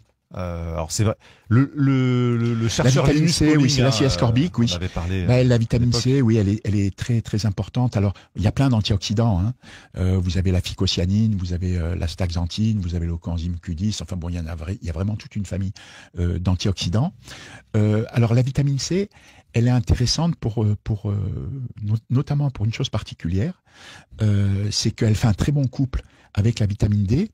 Et ce qui est étonnant, c'est que l'angiotensine 2, qui est l'hormone délétère, qui suractive le récepteur AT1R, qui est délétère au niveau du SRA et qui est responsable des pathologies Covid, ce qu'il faut savoir, c'est que cette angiotensine 2, en fait, elle a une affinité pour 2 récepteurs qui ont été décrits. Il y a un récepteur qui s'appelle AT1R, qui est justement le récepteur délétère qui est à l'origine des pathologies humaines. Et puis, il y a un autre récepteur qui s'appelle AT2R, qui lui est bénéfique. Il fait exactement l'inverse du récepteur AT1R. Donc quand je dis qu'il est bénéfique, ça veut dire qu'il va être vasodilatateur, il va être anti-inflammatoire, il va être réducteur, donc ça va être un antioxydant, il va avoir un effet antioxydant, il va avoir un effet antithrombotique, anti-angiogénique, anti-hypoxémique, anti-hypoxique, anti-fibrosant, anti-hypertrophiant, et il va augmenter le monoxyde d'azote. Donc il va avoir exactement les effets inverses de AT1R. Donc c'est un récepteur qui est très bénéfique. Et l'angiotensine 2 a une affinité pour les deux récepteurs. Elle est affine pour AT1R et pour AT2R. Mais elle est plus affine, à peu près 3 fois plus affine, pour le récepteur AT2R. Ça veut dire que quand l'angiotensine 2 se fixe sur le récepteur AT2R, les effets sont bénéfiques. C'est pour ça que l'angiotensine 2 peut être bénéfique dans certains cas. Et par exemple, les enfants sont très peu sensibles justement à des formes sévères de Covid, etc. Parce que le système rénine-angiotensine évolue au cours de la vie. Et quand on n'a pas le même système rénine-angiotensine que quand on est adolescent, quand on est adulte ou quand on est une personne âgée. Il évolue toute notre vie. C'est-à-dire que le système rénine-angiotensine qu'on a aujourd'hui, c'est pas le même que celui qu'on aura demain et après-demain, etc. Il dégrade au fil de la... il évolue au cours de temps. Effectivement, il fonctionne de moins en moins bien au cours du temps. Et si vous voulez, les enfants, justement, sont très protégés parce qu'au niveau des voies aériennes supérieures, ils ont une prédominance du récepteur AT2R. Ils ont beaucoup plus de récepteurs AT2R que de récepteurs AT1R. Et c'est pour ça qu'ils ne font pas de formes graves. On l'a vu dans les statistiques officielles. D'ailleurs, c'était vraiment ahurissant de dire qu'il fallait injecter les enfants encore plus que les adultes parce qu'il y avait quasiment aucun mort, quasiment aucune forme grave. Donc on comprend mieux maintenant pourquoi. Oui. Et puis il faut savoir aussi que les femmes n'ont pas le même système rénine-angiotensine que les hommes. Pourquoi? Parce qu'il y a au moins 2 gènes d'éléments du système rénine-angiotensine qui sont codés par le chromosome X. Par exemple, le récepteur ECA2, celui qui est reconnu par la protéine Spike et qui dérégule le système rénine-angiotensine, eh ben, il est codé par un gène qui est porté par le chromosome X, chromosome sexuel. Vous avez aussi le récepteur AT2R, dont le gène est codé par le récepteur, dont le gène est codé par le chromosome X. AT1R, lui, c'est différent, c'est le chromosome 3 qui porte le gène qui code justement pour le récepteur AT1R. Tu es une encyclopédie vivante. Franchement, non, c'est juste que j'ai travaillé. On sent que, franchement, une sacrée bonne mémoire. Et on voit à quel point c'est important de se renseigner auprès de gens qui savent et qui maîtrisent ces sujets-là. Franchement, merci, parce que beaucoup de gens prennent des compléments alimentaires, on sait que c'est important, mais on ne sait jamais comment ça fonctionne. Alors, je peux vous dire, en fait, ce qui se passe, c'est que quand il y a un dérèglement du système rénine-angiotensine, une suractivation du récepteur AT1R, ça suractive une enzyme qui s'appelle NOX, qui est une NADPH oxydase. Et cette NADPH oxydase, elle produit des particules réactives de l'oxygène, des ROS. Et ces particules réactives de l'oxygène sont soit des radicaux libres, soit des précurseurs de radicaux libres. Et donc, ces radicaux libres sont très délétères parce que ce sont des substances qui ont un déficit électronique. Il leur manque un électron. Et à ce moment-là, les substances antioxydantes, qui, elles, ont un excès électronique, vont pouvoir neutraliser l'effet délétère du radical libre en se fixant dessus. Et justement, les antioxydants, comme ils ont un excès électronique, eh ben, en interagissant avec le radical libre, ces molécules ne vont pas être déstabilisées. Alors qu'une molécule normale qui va être fixée par un radical libre va être déstabilisée, va devenir instable et va vouloir se stabiliser en volant un électron à une autre molécule. Et donc, il va y avoir une cascade réactionnelle qui va être très délétère, puisqu'il va y avoir justement en fait une déstabilisation de nombreuses molécules. Ça va être très délétère parce que ça va entraîner des dysfonctionnements mitochondriaux. Et on sait que la mitochondrie, elle est essentielle parce qu'elle nous produit justement l'énergie, l'ATP, l'adénosine triphosphate, qui est l'énergie chimique en fait qui fait fonctionner nos cellules. Et donc, ça met justement ces mitochondries en dysfonctionnement mitochondrial. Ça conduit à un dysfonctionnement cellulaire, voire à une mort cellulaire, par apoptose ou par nécrose, enfin par différents mécanismes. Alors, je voulais te demander... vas-y, je t'en prie. Juste pour finir, parallèlement à ces antioxydants, il faut prendre du sélénium, très important. Il faut prendre du sélénium, il faut prendre aussi de la taurine, qui va être excellente pour le système cardiovasculaire et pour le fonctionnement du cerveau, et qui va être aussi très important cette taurine, ça va être vraiment très important parce que ça va être impliqué dans l'émulsification des graisses, donc pour la digestion des lipides. Et donc, ça va être très important, notamment pour les selles biliaires, etc. Il faut prendre des oméga 3, très important. Si on a un fort dérèglement du SRA, bien sûr, il faut prendre de l'iode. Et il faut prendre un complexe de vitamine B. Alors pourquoi? Parce que le dérèglement du SRA et la suractivation du récepteur AT1R peut induire différents phénomènes. Ça peut induire un syndrome d'activation macrophagique. C'est les macrophages hyperréactifs qui se mettent à s'attaquer aux cellules sanguines, donc aux globules rouges, aux globules blancs, donc qui sont les cellules système immunitaire, et aux thrombocytes, c'est-à-dire aux plaquettes sanguines, et donc affecter la coagulation. Ça peut provoquer un SAMA, c'est un syndrome d'activation mastocytaire, où les mastocytes vont dégranuler des tas de substances très délétères, par exemple de l'histamine, de l'héparine, etc., de la dopamine et tout. Et puis, ça va provoquer un SIBO, une pullulation des bactéries du côlon dans l'intestin grêle, et une hypokaliémie, un déficit de potassium sanguin. Et ce qui se passe, par exemple, quand ça provoque un SIBO, ça dérégule en fait des bactéries commensales, qui sont des bactéries donc gram-positives aérobies qu'on trouve dans l'intestin grêle. Et ces bactéries sont très importantes pour nous parce qu'elles dégradent les aliments et elles nous produisent justement des vitamines, dont les vitamines B et les vitamines K, dont la K2. Elles nous produisent notamment la vitamine B1, c'est grâce à elle qu'on a de la vitamine B1, une production de vitamine B1 qui est la thiamine. On a grâce à elle la production de la vitamine B2, qui est la riboflavine. On a également la biotine, la B8, on a l'acide folique, la B9, la cobalamine, la B12. Tout ça, ça vient de ces bactéries-là qui nous apportent en fait ces vitamines. Et elles sont impliquées aussi justement dans la production des acides gras, notamment des acides gras à chaîne courte, et elles sont impliquées dans l'homéostasie, c'est-à-dire la bonne répartition de minéraux. Il y a le magnésium, il y a le calcium. Donc ces bactéries sont très importantes. Et le dérèglement du SRA fait que certaines bactéries anaérobies gram-négatives qui sont justement dans le côlon, c'est-à-dire dans le gros intestin, qui franchissent la valvule iléocolique, qui remontent dans l'intestin grêle et qui font de la fermentation à un endroit où elles ne devraient pas faire de la fermentation. Et ça fait perdre la boule un petit peu aux bactéries qui dégradent des aliments, ça les fait dysfonctionner et du coup on se retrouve en carence de certaines vitamines. D'accord, ok. C'est d'où l'intérêt d'avoir un bon microbiote aussi. Ah oui, c'est très très important le microbiote. Pourquoi c'est un écosystème tout ça, et c'est pour ça je répète souvent, en tout cas c'est important de le redire. Faut pas qu'on s'improvise apprenti sorcier. N'hésitez pas, il faut dire aux gens d'aller se rapprocher d'un bon médecin ou d'un bon naturopathe. Parce que on peut être tenté de prendre tous les compléments en même temps dans des dosages qu'on ne maîtrise pas. Oui. C'est peut-être pas la meilleure solution, mais en tout cas, c'est sûr. Oui, il faut que ce soit encadré quand même. C'est important d'encadrer, mais en fait, c'est parce qu'on manque aussi de médecins compétents que souvent les gens font leur propre automédication chez eux. On peut commander sur Amazon des compléments alimentaires. Alors on regarde les petits dosages, etc. Mais malheureusement, il faut être accompagné soit d'un bon naturopathe, soit d'un bon médecin. C'est plus rare de trouver un bon médecin qu'un bon naturopathe, malheureusement, dans notre époque. Mais il y a un autre point, parce que c'est vrai que toi, tu t'es beaucoup approché des naturopathes. Tu m'avais dit, avant de commencer l'émission, que tu avais participé à des congrès de la FENA, avec les naturopathes. C'était pour parler du jeûne. Du jeûne, voilà, c'est pour ça que je voulais aborder ce dernier point. Je t'ai invité aussi à l'Académie médicale du jeûne. Voilà, c'est ça. Il n'y a pas longtemps. Il y a quelques semaines, quelques mois. Et tu as cet ouvrage aux éditions Medicatrix, Le jeûne qu'en dit la science.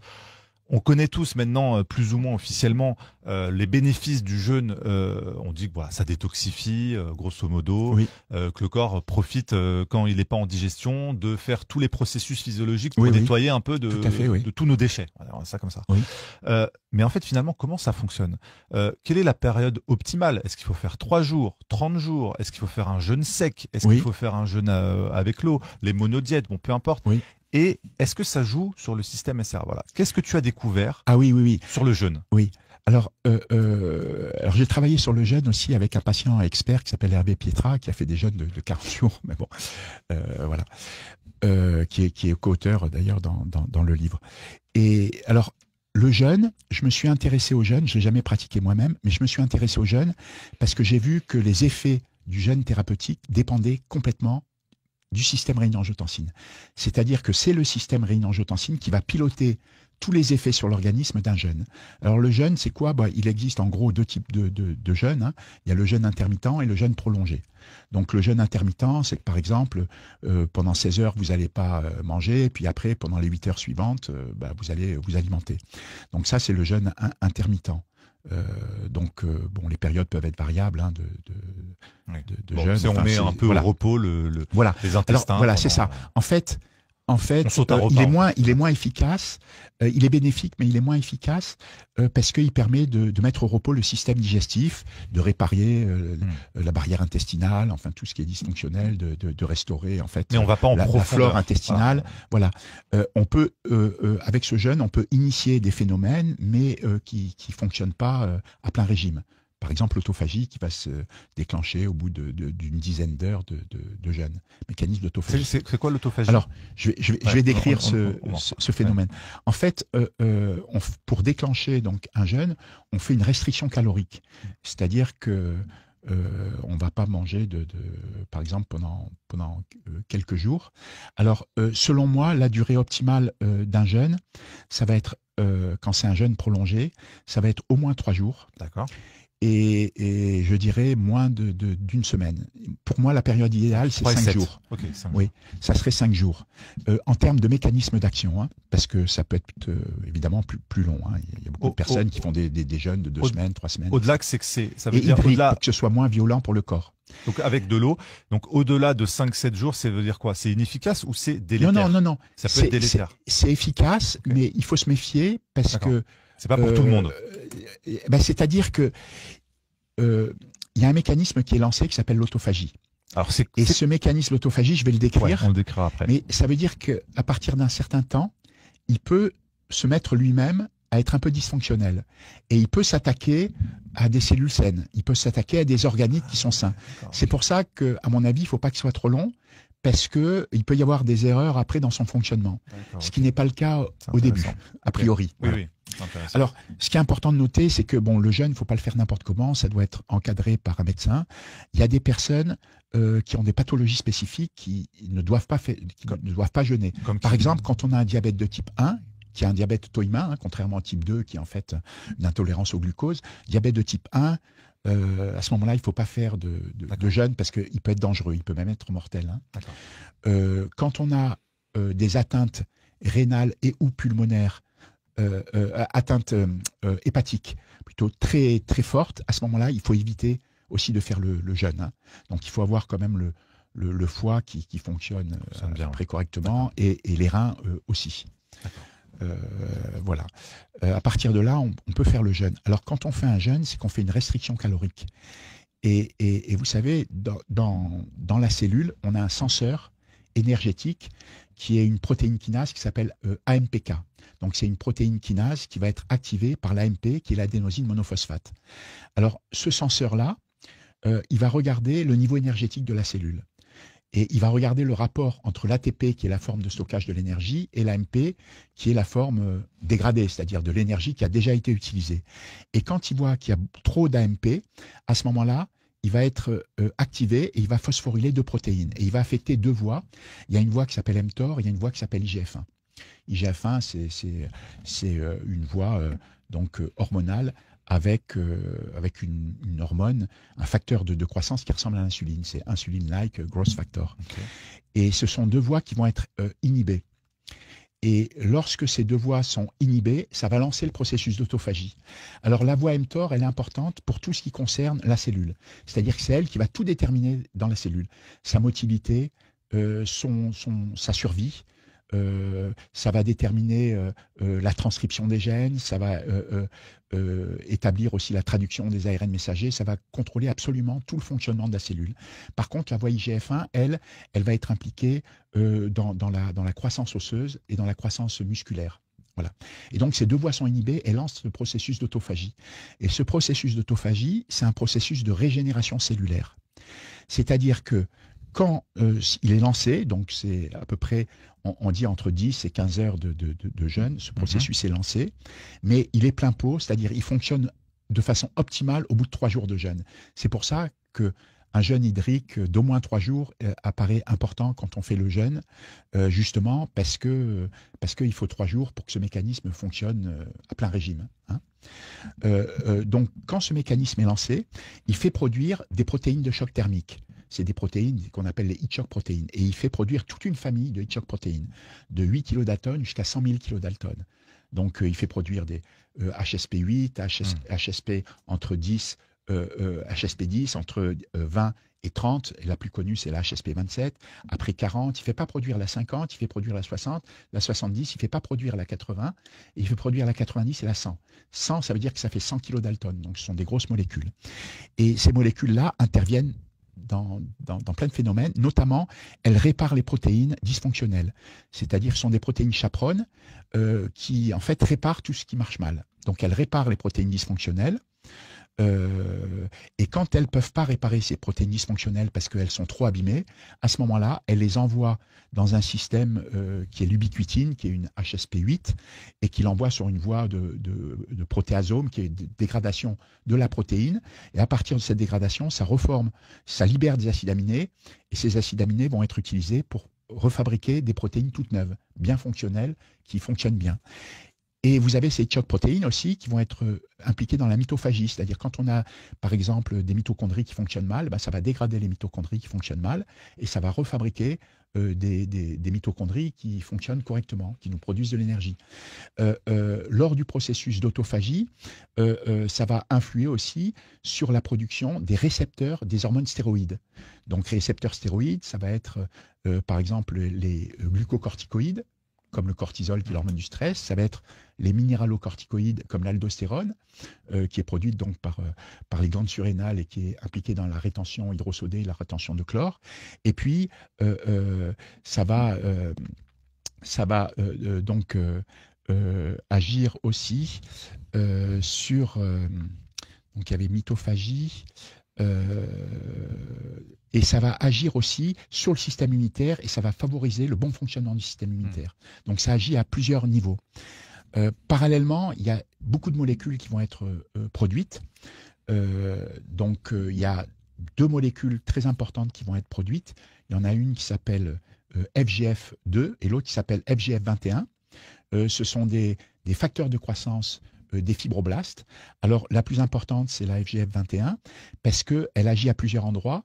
Elle agit au niveau du tissu adipeux en favorisant la lipolyse, c'est-à-dire la dégradation des triglycérides, par exemple, donc des lipides, donc pour favoriser la cétogénèse, c'est-à-dire la production des corps cétoniques. Ça va agir au niveau du pancréas, et notamment, ça va redonner une sensibilité à l'insuline, puisque quand on a un dérèglement du SRA, on se met en état de prédiabète. Donc, ça va redonner une sensibilité justement à l'insuline en provoquant justement une hypoinsulinémie qui va resensibiliser les récepteurs à l'insuline justement à l'action de l'insuline. Et ça va agir au niveau du foie, au niveau hépatique, sur les mitochondries hépatiques et ça va favoriser la cétogénèse. Parce que la cétogénèse, c'est la production justement des corps cétoniques. Mais cette production de corps cétoniques se passe exclusivement au niveau des cellules hépatiques et au niveau des mitochondries hépatiques. C'est pour ça qu'il faut un bon foie en bonne santé. Ah oui, parce que les gens parfois qui commencent un jeûne et qui peuvent avoir plusieurs années d'intoxication, de déchets, et vont avoir plusieurs jours se sentir un peu mal parce que en fait tout est relargué dans le corps en fait. Oui. Okay. Oui, tout à fait. Donc, faut être un peu en forme pour amorcer un jeûne. Faut pas. Oui, ça doit se préparer. D'ailleurs, par exemple, si vous faites un jeûne de 5 jours, 5 jours avant, il faut commencer la descente alimentaire. Donc il faut qu'il y ait une restriction, justement, et il faut plus prendre de sucre, de substances excitantes, de piments, etc., de café. Après, il faut éviter les protéines animales, après les protéines végétales, après on reste justement avec les fruits et notamment les légumes. Et après, on reste aux légumes, genre brocoli, etc. Et puis après, pour la reprise alimentaire, c'est pareil. Il faut que ce soit progressif et on commence justement par les légumes, etc. Après, on rajoute justement les fruits et puis après protéines végétales, protéines animales et après on peut tout reprendre. Donc, il faut que ce soit contrôlé et cette étape aussi importante parce qu'il y a une production de polyamines et les polyamines peuvent être très bénéfiques mais elles peuvent être aussi délétères dans certains cas. Les polyamines, elles sont utilisées en supplément. En supplément, oui. Alors, elles n'ont pas des noms très sexy, hein. Ça va être la putrécéine, la cadavérine, la spermidine, la spermine. Bon, ça n'a pas des noms très sexy, mais c'est impliqué en fait dans la multiplication cellulaire parce qu'il y a une grande phase de multiplication cellulaire après le jeûne, lors de la reprise alimentaire. Et donc, en gros, il y a 4 phénomènes quand on fait le jeûne. Ça lance le processus d'autophagie qui est très bénéfique. Après, ça modifie la balance hormonale, c'est-à-dire que ça change les niveaux d'hormones. Notamment, on le voit, au bout de 1 ou 2 jours de jeûne, vous n'avez plus faim. Ouais, pourquoi? Parce que vous avez une chute d'une hormone qui s'appelle la gréline, qui est l'hormone de la faim, et vous avez une augmentation de la leptine, justement, qui est l'hormone de la satiété. C'est pour ça que vous n'avez plus faim au bout de 1 ou 2 jours de jeûne. Voilà. Parce que ça modifie la balance hormonale. Après, ça favorise la dynamique mitochondriale. C'est-à-dire que comme ça inhibe le stress oxydatif, ça fait mieux fonctionner les mitochondries, qui sont très importantes pour nous parce que ce sont nos centrales énergétiques. Et parallèlement, ça nous fait fabriquer donc des corps cétogènes uniquement au niveau des mitochondries hépatiques. Alors, ce qui se passe au niveau des mitochondries hépatiques, vous allez avoir une dégradation, justement, vous allez avoir une dégradation des lipides. Parce que quand vous mangez plus de sucre, vous n'avez plus d'apport de glucose. Et normalement, notre métabolisme, on dégrade de glucose. Hein. Le glucose nous fournit 36 molécules d'ATP quand on dégrade le glucose. Et quand on mange plus, on n'a plus de glucose. Alors après, on épuise les réserves énergétiques en glycogène. Et quand on n'a plus de glycogène, on passe à la dégradation des lipides. Et notamment au niveau des tissus adipeux, donc il y a une dégradation des triglycérides qui libèrent des acides gras. Et ces acides gras, au niveau des mitochondries hépatiques, ils vont passer dans un cycle qui s'appelle la bêta-oxydation des acides gras, c'est l'hélice de Linen. Et à chaque tour d'hélice, elle va perdre 2 atomes de carbone pour former de l'acétyl-CoA. Donc vous allez avoir les acides gras qui vont être dégradés, justement, pour donner de l'acétyl-CoA. Mais vous allez avoir aussi des acides aminés particuliers qui vont pouvoir être dégradés pour donner des corps cétoniques. Vous avez 4 acides aminés qui sont cétogènes.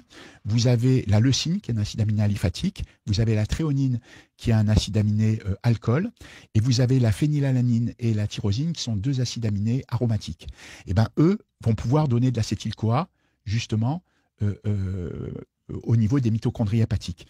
Et donc, ce qui se passe, c'est que cet acétyl-CoA va être transformé justement en corps cétoniques. Alors, les corps cétoniques, vous en avez 3 majeurs. Vous avez l'acétone, l'acétylacétate et le bêta-D-hydroxybutyrate.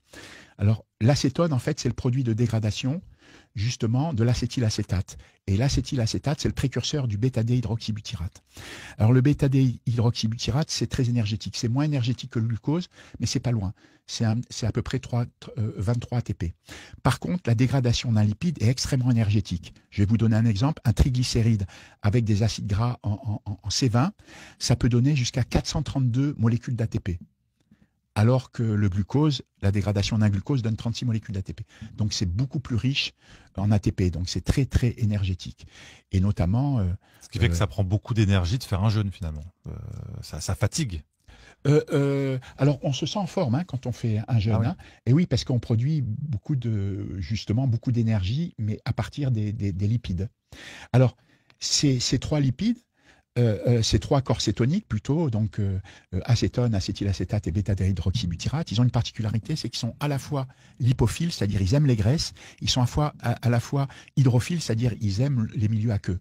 Et donc ça leur permet de diffuser dans l'organisme, et notamment ça passe dans la circulation sanguine, c'est capable de rentrer dans les cellules, et donc c'est capté par les cellules cibles, et les cellules cibles transforment ces corps cétoniques justement en acétyl-CoA. Et cet acétyl-CoA part dans le cycle de Krebs, puis dans la chaîne respiratoire, où vont être produites les molécules d'ATP. Et donc, ça va fonctionner comme ça. Donc, au-delà le jeûne aussi est très bénéfique parce qu'il vous fait produire des sirtuines. Et les sirtuines, ce sont des molécules très importantes, notamment pour la longévité. Ça vous augmente la longévité ou l'espérance de vie. De faire des jeûnes réguliers. Alors pourquoi ? Parce que vous avez une stimulation de la production des sirtuines. Une stimulation, par exemple, qui est aussi provoquée, par exemple, par le resveratrol. Le resveratrol aussi stimule la production de Sinon, on n'en produit pas suffisamment de la sirtuine ? Je ne sais pas combien on en produit, mais en tout cas, En tout cas, ça stimule leur production. Donc, c'est bénéfique. C'est très bénéfique. Alors, il y a 7 types de sirtuine codés par 7 gènes. Ça va de sirtuine 1 à sirtuine 7. On sait que les sirtuines 1 et 2 se retrouvent au niveau du cytoplasme cellulaire dans le noyau cellulaire. Les 3, 4, 5, on les retrouve au niveau des mitochondries. Et puis, la 6, 7 se retrouve au niveau du noyau cellulaire. Et elles ont une fonction toute bien particulière. Et en tout cas, c'est très bénéfique. Alors, leur vrai mode d'action, bon, c'est un petit peu compliqué. Ce sont en fait des protéines histones désacétylases NAD+, dépendantes. Donc, nicotinamide, adénine, dinucléotide dépendantes. Alors, ça veut dire quoi? Ça veut dire que le NAD+ est important. C'est la forme oxydée du NAD. Le NAD, il est produit à partir d'un acide aminé qu'on trouve qui est le tryptophane. Et quand il y a un dérèglement du SRA, on inhibe le transporteur de certains acides aminés, dont le tryptophane. Et donc, on inhibe le transporteur d'un précurseur du nicotinamide, adénine, du nucléotide. Et donc, ça a un effet aussi sur les sirtuines, qui ne deviennent pas fonctionnelles quand elles n'ont pas de NAD+. On a eu un cours de biologie moléculaire, là. Alors ce qui se passe, c'est que ces sirtuines-là, c'est des désacétylases, c'est-à-dire que ça enlève des groupements acétyles au niveau des protéines histones. Et les protéines histones, ce sont des protéines basiques qui sont importantes parce qu'elles protègent notre information génétique, elles protègent notre ADN. Et donc, en enlevant un groupement acétyl sur des epsilonamines de lysine, qui est un acide aminé basique, c'est une des perles basiques justement donc qu'on retrouve dans les protéines histones, ça libère une charge positive, et donc cette charge positive peut former un pont salin, justement, avec un phosphate d'un nucléotide de l'ADN. Et donc, ça provoque justement une condensation de la chromatine qui inhibe la transcription des gènes. Donc, ça a un effet très bénéfique. Et les sirtuines aussi, en désacétylant des facteurs de réparation de l'ADN, justement, favorisent la réparation de l'ADN, puisque ces molécules sont activées par la désacétylation, justement, par les sirtuines. Et c'est pour ça qu'il y a un effet important des sirtuines sur la longévité. Oui, on pourrait se dire, du coup, autant faire un jeûne le plus long possible, comme ça, ces processus vont alors, se prolonger. En fait, non. Pourquoi pas plus de 5 jours, du coup? Alors, ce processus, comme j'ai dit tout à l'heure, il est piloté par le SRA. C'est vraiment le système rénine-angiotensine qui pilote tous les effets induits par le jeûne. Alors, c'est très simple, ça a été démontré. Quand vous utilisez un bloqueur du SRA, un inhibiteur du SRA, par exemple un sartan, qui est un antagoniste du récepteur AT1R, c'est-à-dire une molécule qui se fixe sur le récepteur AT1R et qui empêche son activation, à ce moment-là, on bloque le processus d'autophagie, on bloque les processus liés au jeûne. On les bloque. Mais ce qui se passe, c'est que c'est AT1R qui pilote le jeûne, c'est-à-dire le récepteur délétère qui le pilote, parce que les sartans sont des bloqueurs d'AT1R. Mais c'est un petit peu complexe. Moi, je décris que AT2R, en fait, il pilote l'activité du récepteur AT1R. C'est lui qui pilote l'activité de l'AT1R.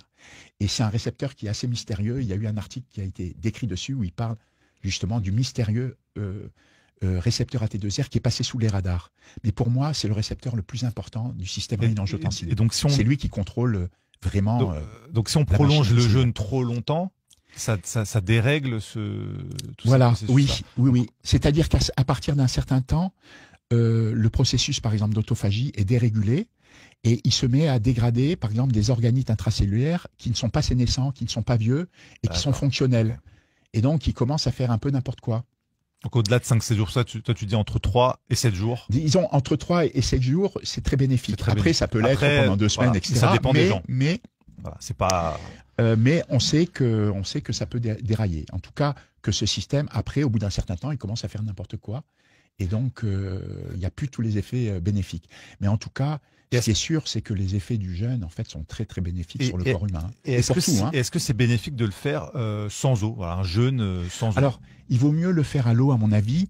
Le jeûne sans eau est plus efficace, entre guillemets, c'est-à-dire il est plus violent pour le corps. Et c'est pour ça qu'à mon avis, il faut préférer le jeûne à l'eau qui va être moins violent que le jeûne, hydrique par rapport à un jeûne sans eau. D'où le fait de ne pas faire n'importe quoi, de ne pas improviser des jeûnes. Ah oui, il faut que ce soit encadré. Ça a l'air facile, on se dit on mange pas, oui. mais en fait finalement on voit tous les processus physiologiques, biologiques qui sont à l'œuvre. C'est complexe. Oui, c'est complexe, oui. C'est passionnant. Donc c'est vrai qu'on a vu, on est parti loin, on a balayé large. On a vu aussi comment ce système SRA est impliqué dans le système immunitaire, dans le Covid long, comment il est impacté par ces injections, comment le renforcer avec ses compléments alimentaires, tout en ne faisant jamais n'importe quoi, hein, on l'a dit juste avant, et puis ce jeûne. Oui, alors juste peut-être pour les auditeurs, là parce que c'était un petit peu complexe, juste pour résumer, le jeûne, il vous diminue l'inflammation, il diminue le stress oxydant, il permet de diminuer les LDL, c'est-à-dire le mauvais cholestérol, et il augmente les HDL, donc le bon cholestérol. Il augmente la dynamique mitochondriale et il régule les triglycérides et il fait extrêmement bien fonctionner le système nerveux. Et c'est ça le plus important peut-être, parce que ça, j'en ai pas parlé, mais ça fait très très bien fonctionner le système nerveux, parce que ça fait produire notamment un facteur qui s'appelle BDNF, qui est le facteur neurotrophique dérivé du cerveau. Et ce facteur BDNF, il est vraiment extraordinaire, c'est-à-dire qu'il va réparer tous les dommages qu'on a au niveau du cerveau. Il va réparer tous les types cellulaires, donc non seulement les neurones, mais aussi les cellules de soutien des neurones. Donc ça va être les oligodendrocytes, les astrocytes, les cellules microgliales. Donc il va faire bien fonctionner toutes ces cellules. Il va donc favoriser la plasticité cérébrale et la transmission nerveuse. Il va stimuler la neurogénèse, c'est-à-dire la production de nouveaux neurones à partir des zones du cerveau qui peuvent subir une neurogénèse, hein, parce que ce n'est pas toutes les zones du cerveau qui le font. Et en fait, la neurogénèse va être stimulée au niveau du gyrus denté de l'hippocampe, qui est impliqué donc dans les phénomènes de mémorisation cognitif. Ça va stimuler la neurogénèse aussi au niveau des zones subventriculaires des ventricules latéraux. Et puis, ça va augmenter la neurogénèse, qui est normalement très faible, mais surtout la plasticité neuronale au niveau donc du cervelet et du tronc cérébral, et également de l'hypothalamus, hein, qui est quelque part le chef d'orchestre des hormones. Des hormones de l'organisme. Donc ça, c'est une action très très importante. C'est la production du BDNF. Et ce qui a été établi aussi, et qui est assez étonnant, c'est qu'au niveau du système nerveux, quand justement il y a ce jeûne thérapeutique, vous allez vous mettre à produire énormément d'une protéine très particulière de la matrice extracellulaire au niveau du cerveau, qui n'est pas la laminine, le collagène, etc., quelque chose de connu, c'est la ténacine R. Et donc, c'est très étonnant. Et ce qui a été démontré, c'est que quand vous faites le jeûne, ça a été étudié par protéomique, hein, justement en analysant des personnes qui faisaient du jeûne par rapport à des personnes qui ne faisaient pas de jeûne. Et ils ont vu sur 3000 protéines qui étaient étudiées qu'il y avait à peu près 1000 protéines dont l'expression était modulée par un jeûne thérapeutique. Ça veut dire que vous avez un tiers en fait de l'expression protéique apparemment qui serait touchée par un jeûne. Donc, vous voyez, il y a une répercussion très importante au niveau de l'organisme. Merci énormément, Jean-Marc, pour le partage de tes connaissances si importantes, un peu obscures pour nous, hein, les néophytes, mais c'est important de publier cette information. Ça fera une archive pour pouvoir fouiller, approfondir ce système SRA qui est impliqué dans bon nombre de processus physiologiques du corps, de notre santé, et dans aussi le processus de guérison de ces Covid longs, de ces contaminations, de ces effets secondaires. Et le jeûne, là, donc, qui vient un peu le rebooster. On a parlé des compléments alimentaires. Franchement, ça a été magistral. Tu as été généreux avec nous ce soir. Je te remercie. Pour ceux qui voudraient approfondir, parce qu'on avait publié une interview de toi pour expliquer le système rénine-angiotensine. C'était dans le numéro 152. Vous pouvez le retrouver sur nexus.fr. Et puis pour ceux qui veulent approfondir le fonctionnement du jeûne, le jeûne qu'en dit la science, donc ton ouvrage aux éditions Medicatrix, je vous invite à vous le procurer. Il est tout petit, mais il est costaud et il est nécessaire pour mieux comprendre les actions du jeûne. Il ne faut pas faire n'importe quoi, il faut l'encadrer. Encore une fois, ça peut paraître simple, c'est comme des compléments alimentaires. On se dit qu'on prend 2-3 pilules tous les jours, mais il faut savoir l'utiliser dans un cadre rigoureux. Voilà, c'est important. Donc merci énormément. Pour ceux qui voudraient aussi nous soutenir, merci à toi et puis merci aux auditeurs. Merci franchement d'avoir fait le déplacement jusqu'ici. Est-ce qu'il y a on te retrouve sur Twitter, hein, évidemment, sur les réseaux sociaux, parce que tu partages. J'ai une chaîne aussi YouTube où il y a justement des vidéos. Alors, allez retrouver tout de suite Jean-Marc Sabatier sur YouTube, sur Twitter, parce que tu es aussi voilà, sur les réseaux sociaux, tu partages énormément d'articles. Bon, même si tu es attaqué, comme on a vu en début d'émission, mais on a pu un peu voilà, remettre la vérité au centre. Ce débunker hein, qui vient un petit peu t'embêter, hein, cette tronche en biais. Bon, bah. Oui, bah c'est... Enfin, c'est pas nouveau, hein, ça date. C'est le revers, malheureusement, c'est le revers du boulot que font tous les médecins ou les chercheurs libres et indépendants depuis des années. C'est de se prendre tous ces débunkers en chef qui viennent un petit peu faire semer la terreur intellectuelle. On les voit rarement semer la terreur vis-à-vis de Pfizer ou des institutions gangrénées par la corruption. Ben oui. Donc c'est bien de remettre un petit peu l'église au milieu du village. Merci en tout cas. Et pour ceux qui voudraient nous retrouver en kiosque, le numéro actuel, d'ailleurs, où on parle de ce qu'on a abordé tout à l'heure sur les compléments alimentaires pour guérir ces Covid longs. Donc le numéro 158 en kiosque et sur nexus.fr. Merci infiniment Jean-Marc de ta venue. Et j'espère à très bientôt. Oui, avec plaisir. Merci à tous, bonne soirée. On vous retrouve très vite sur Nexus.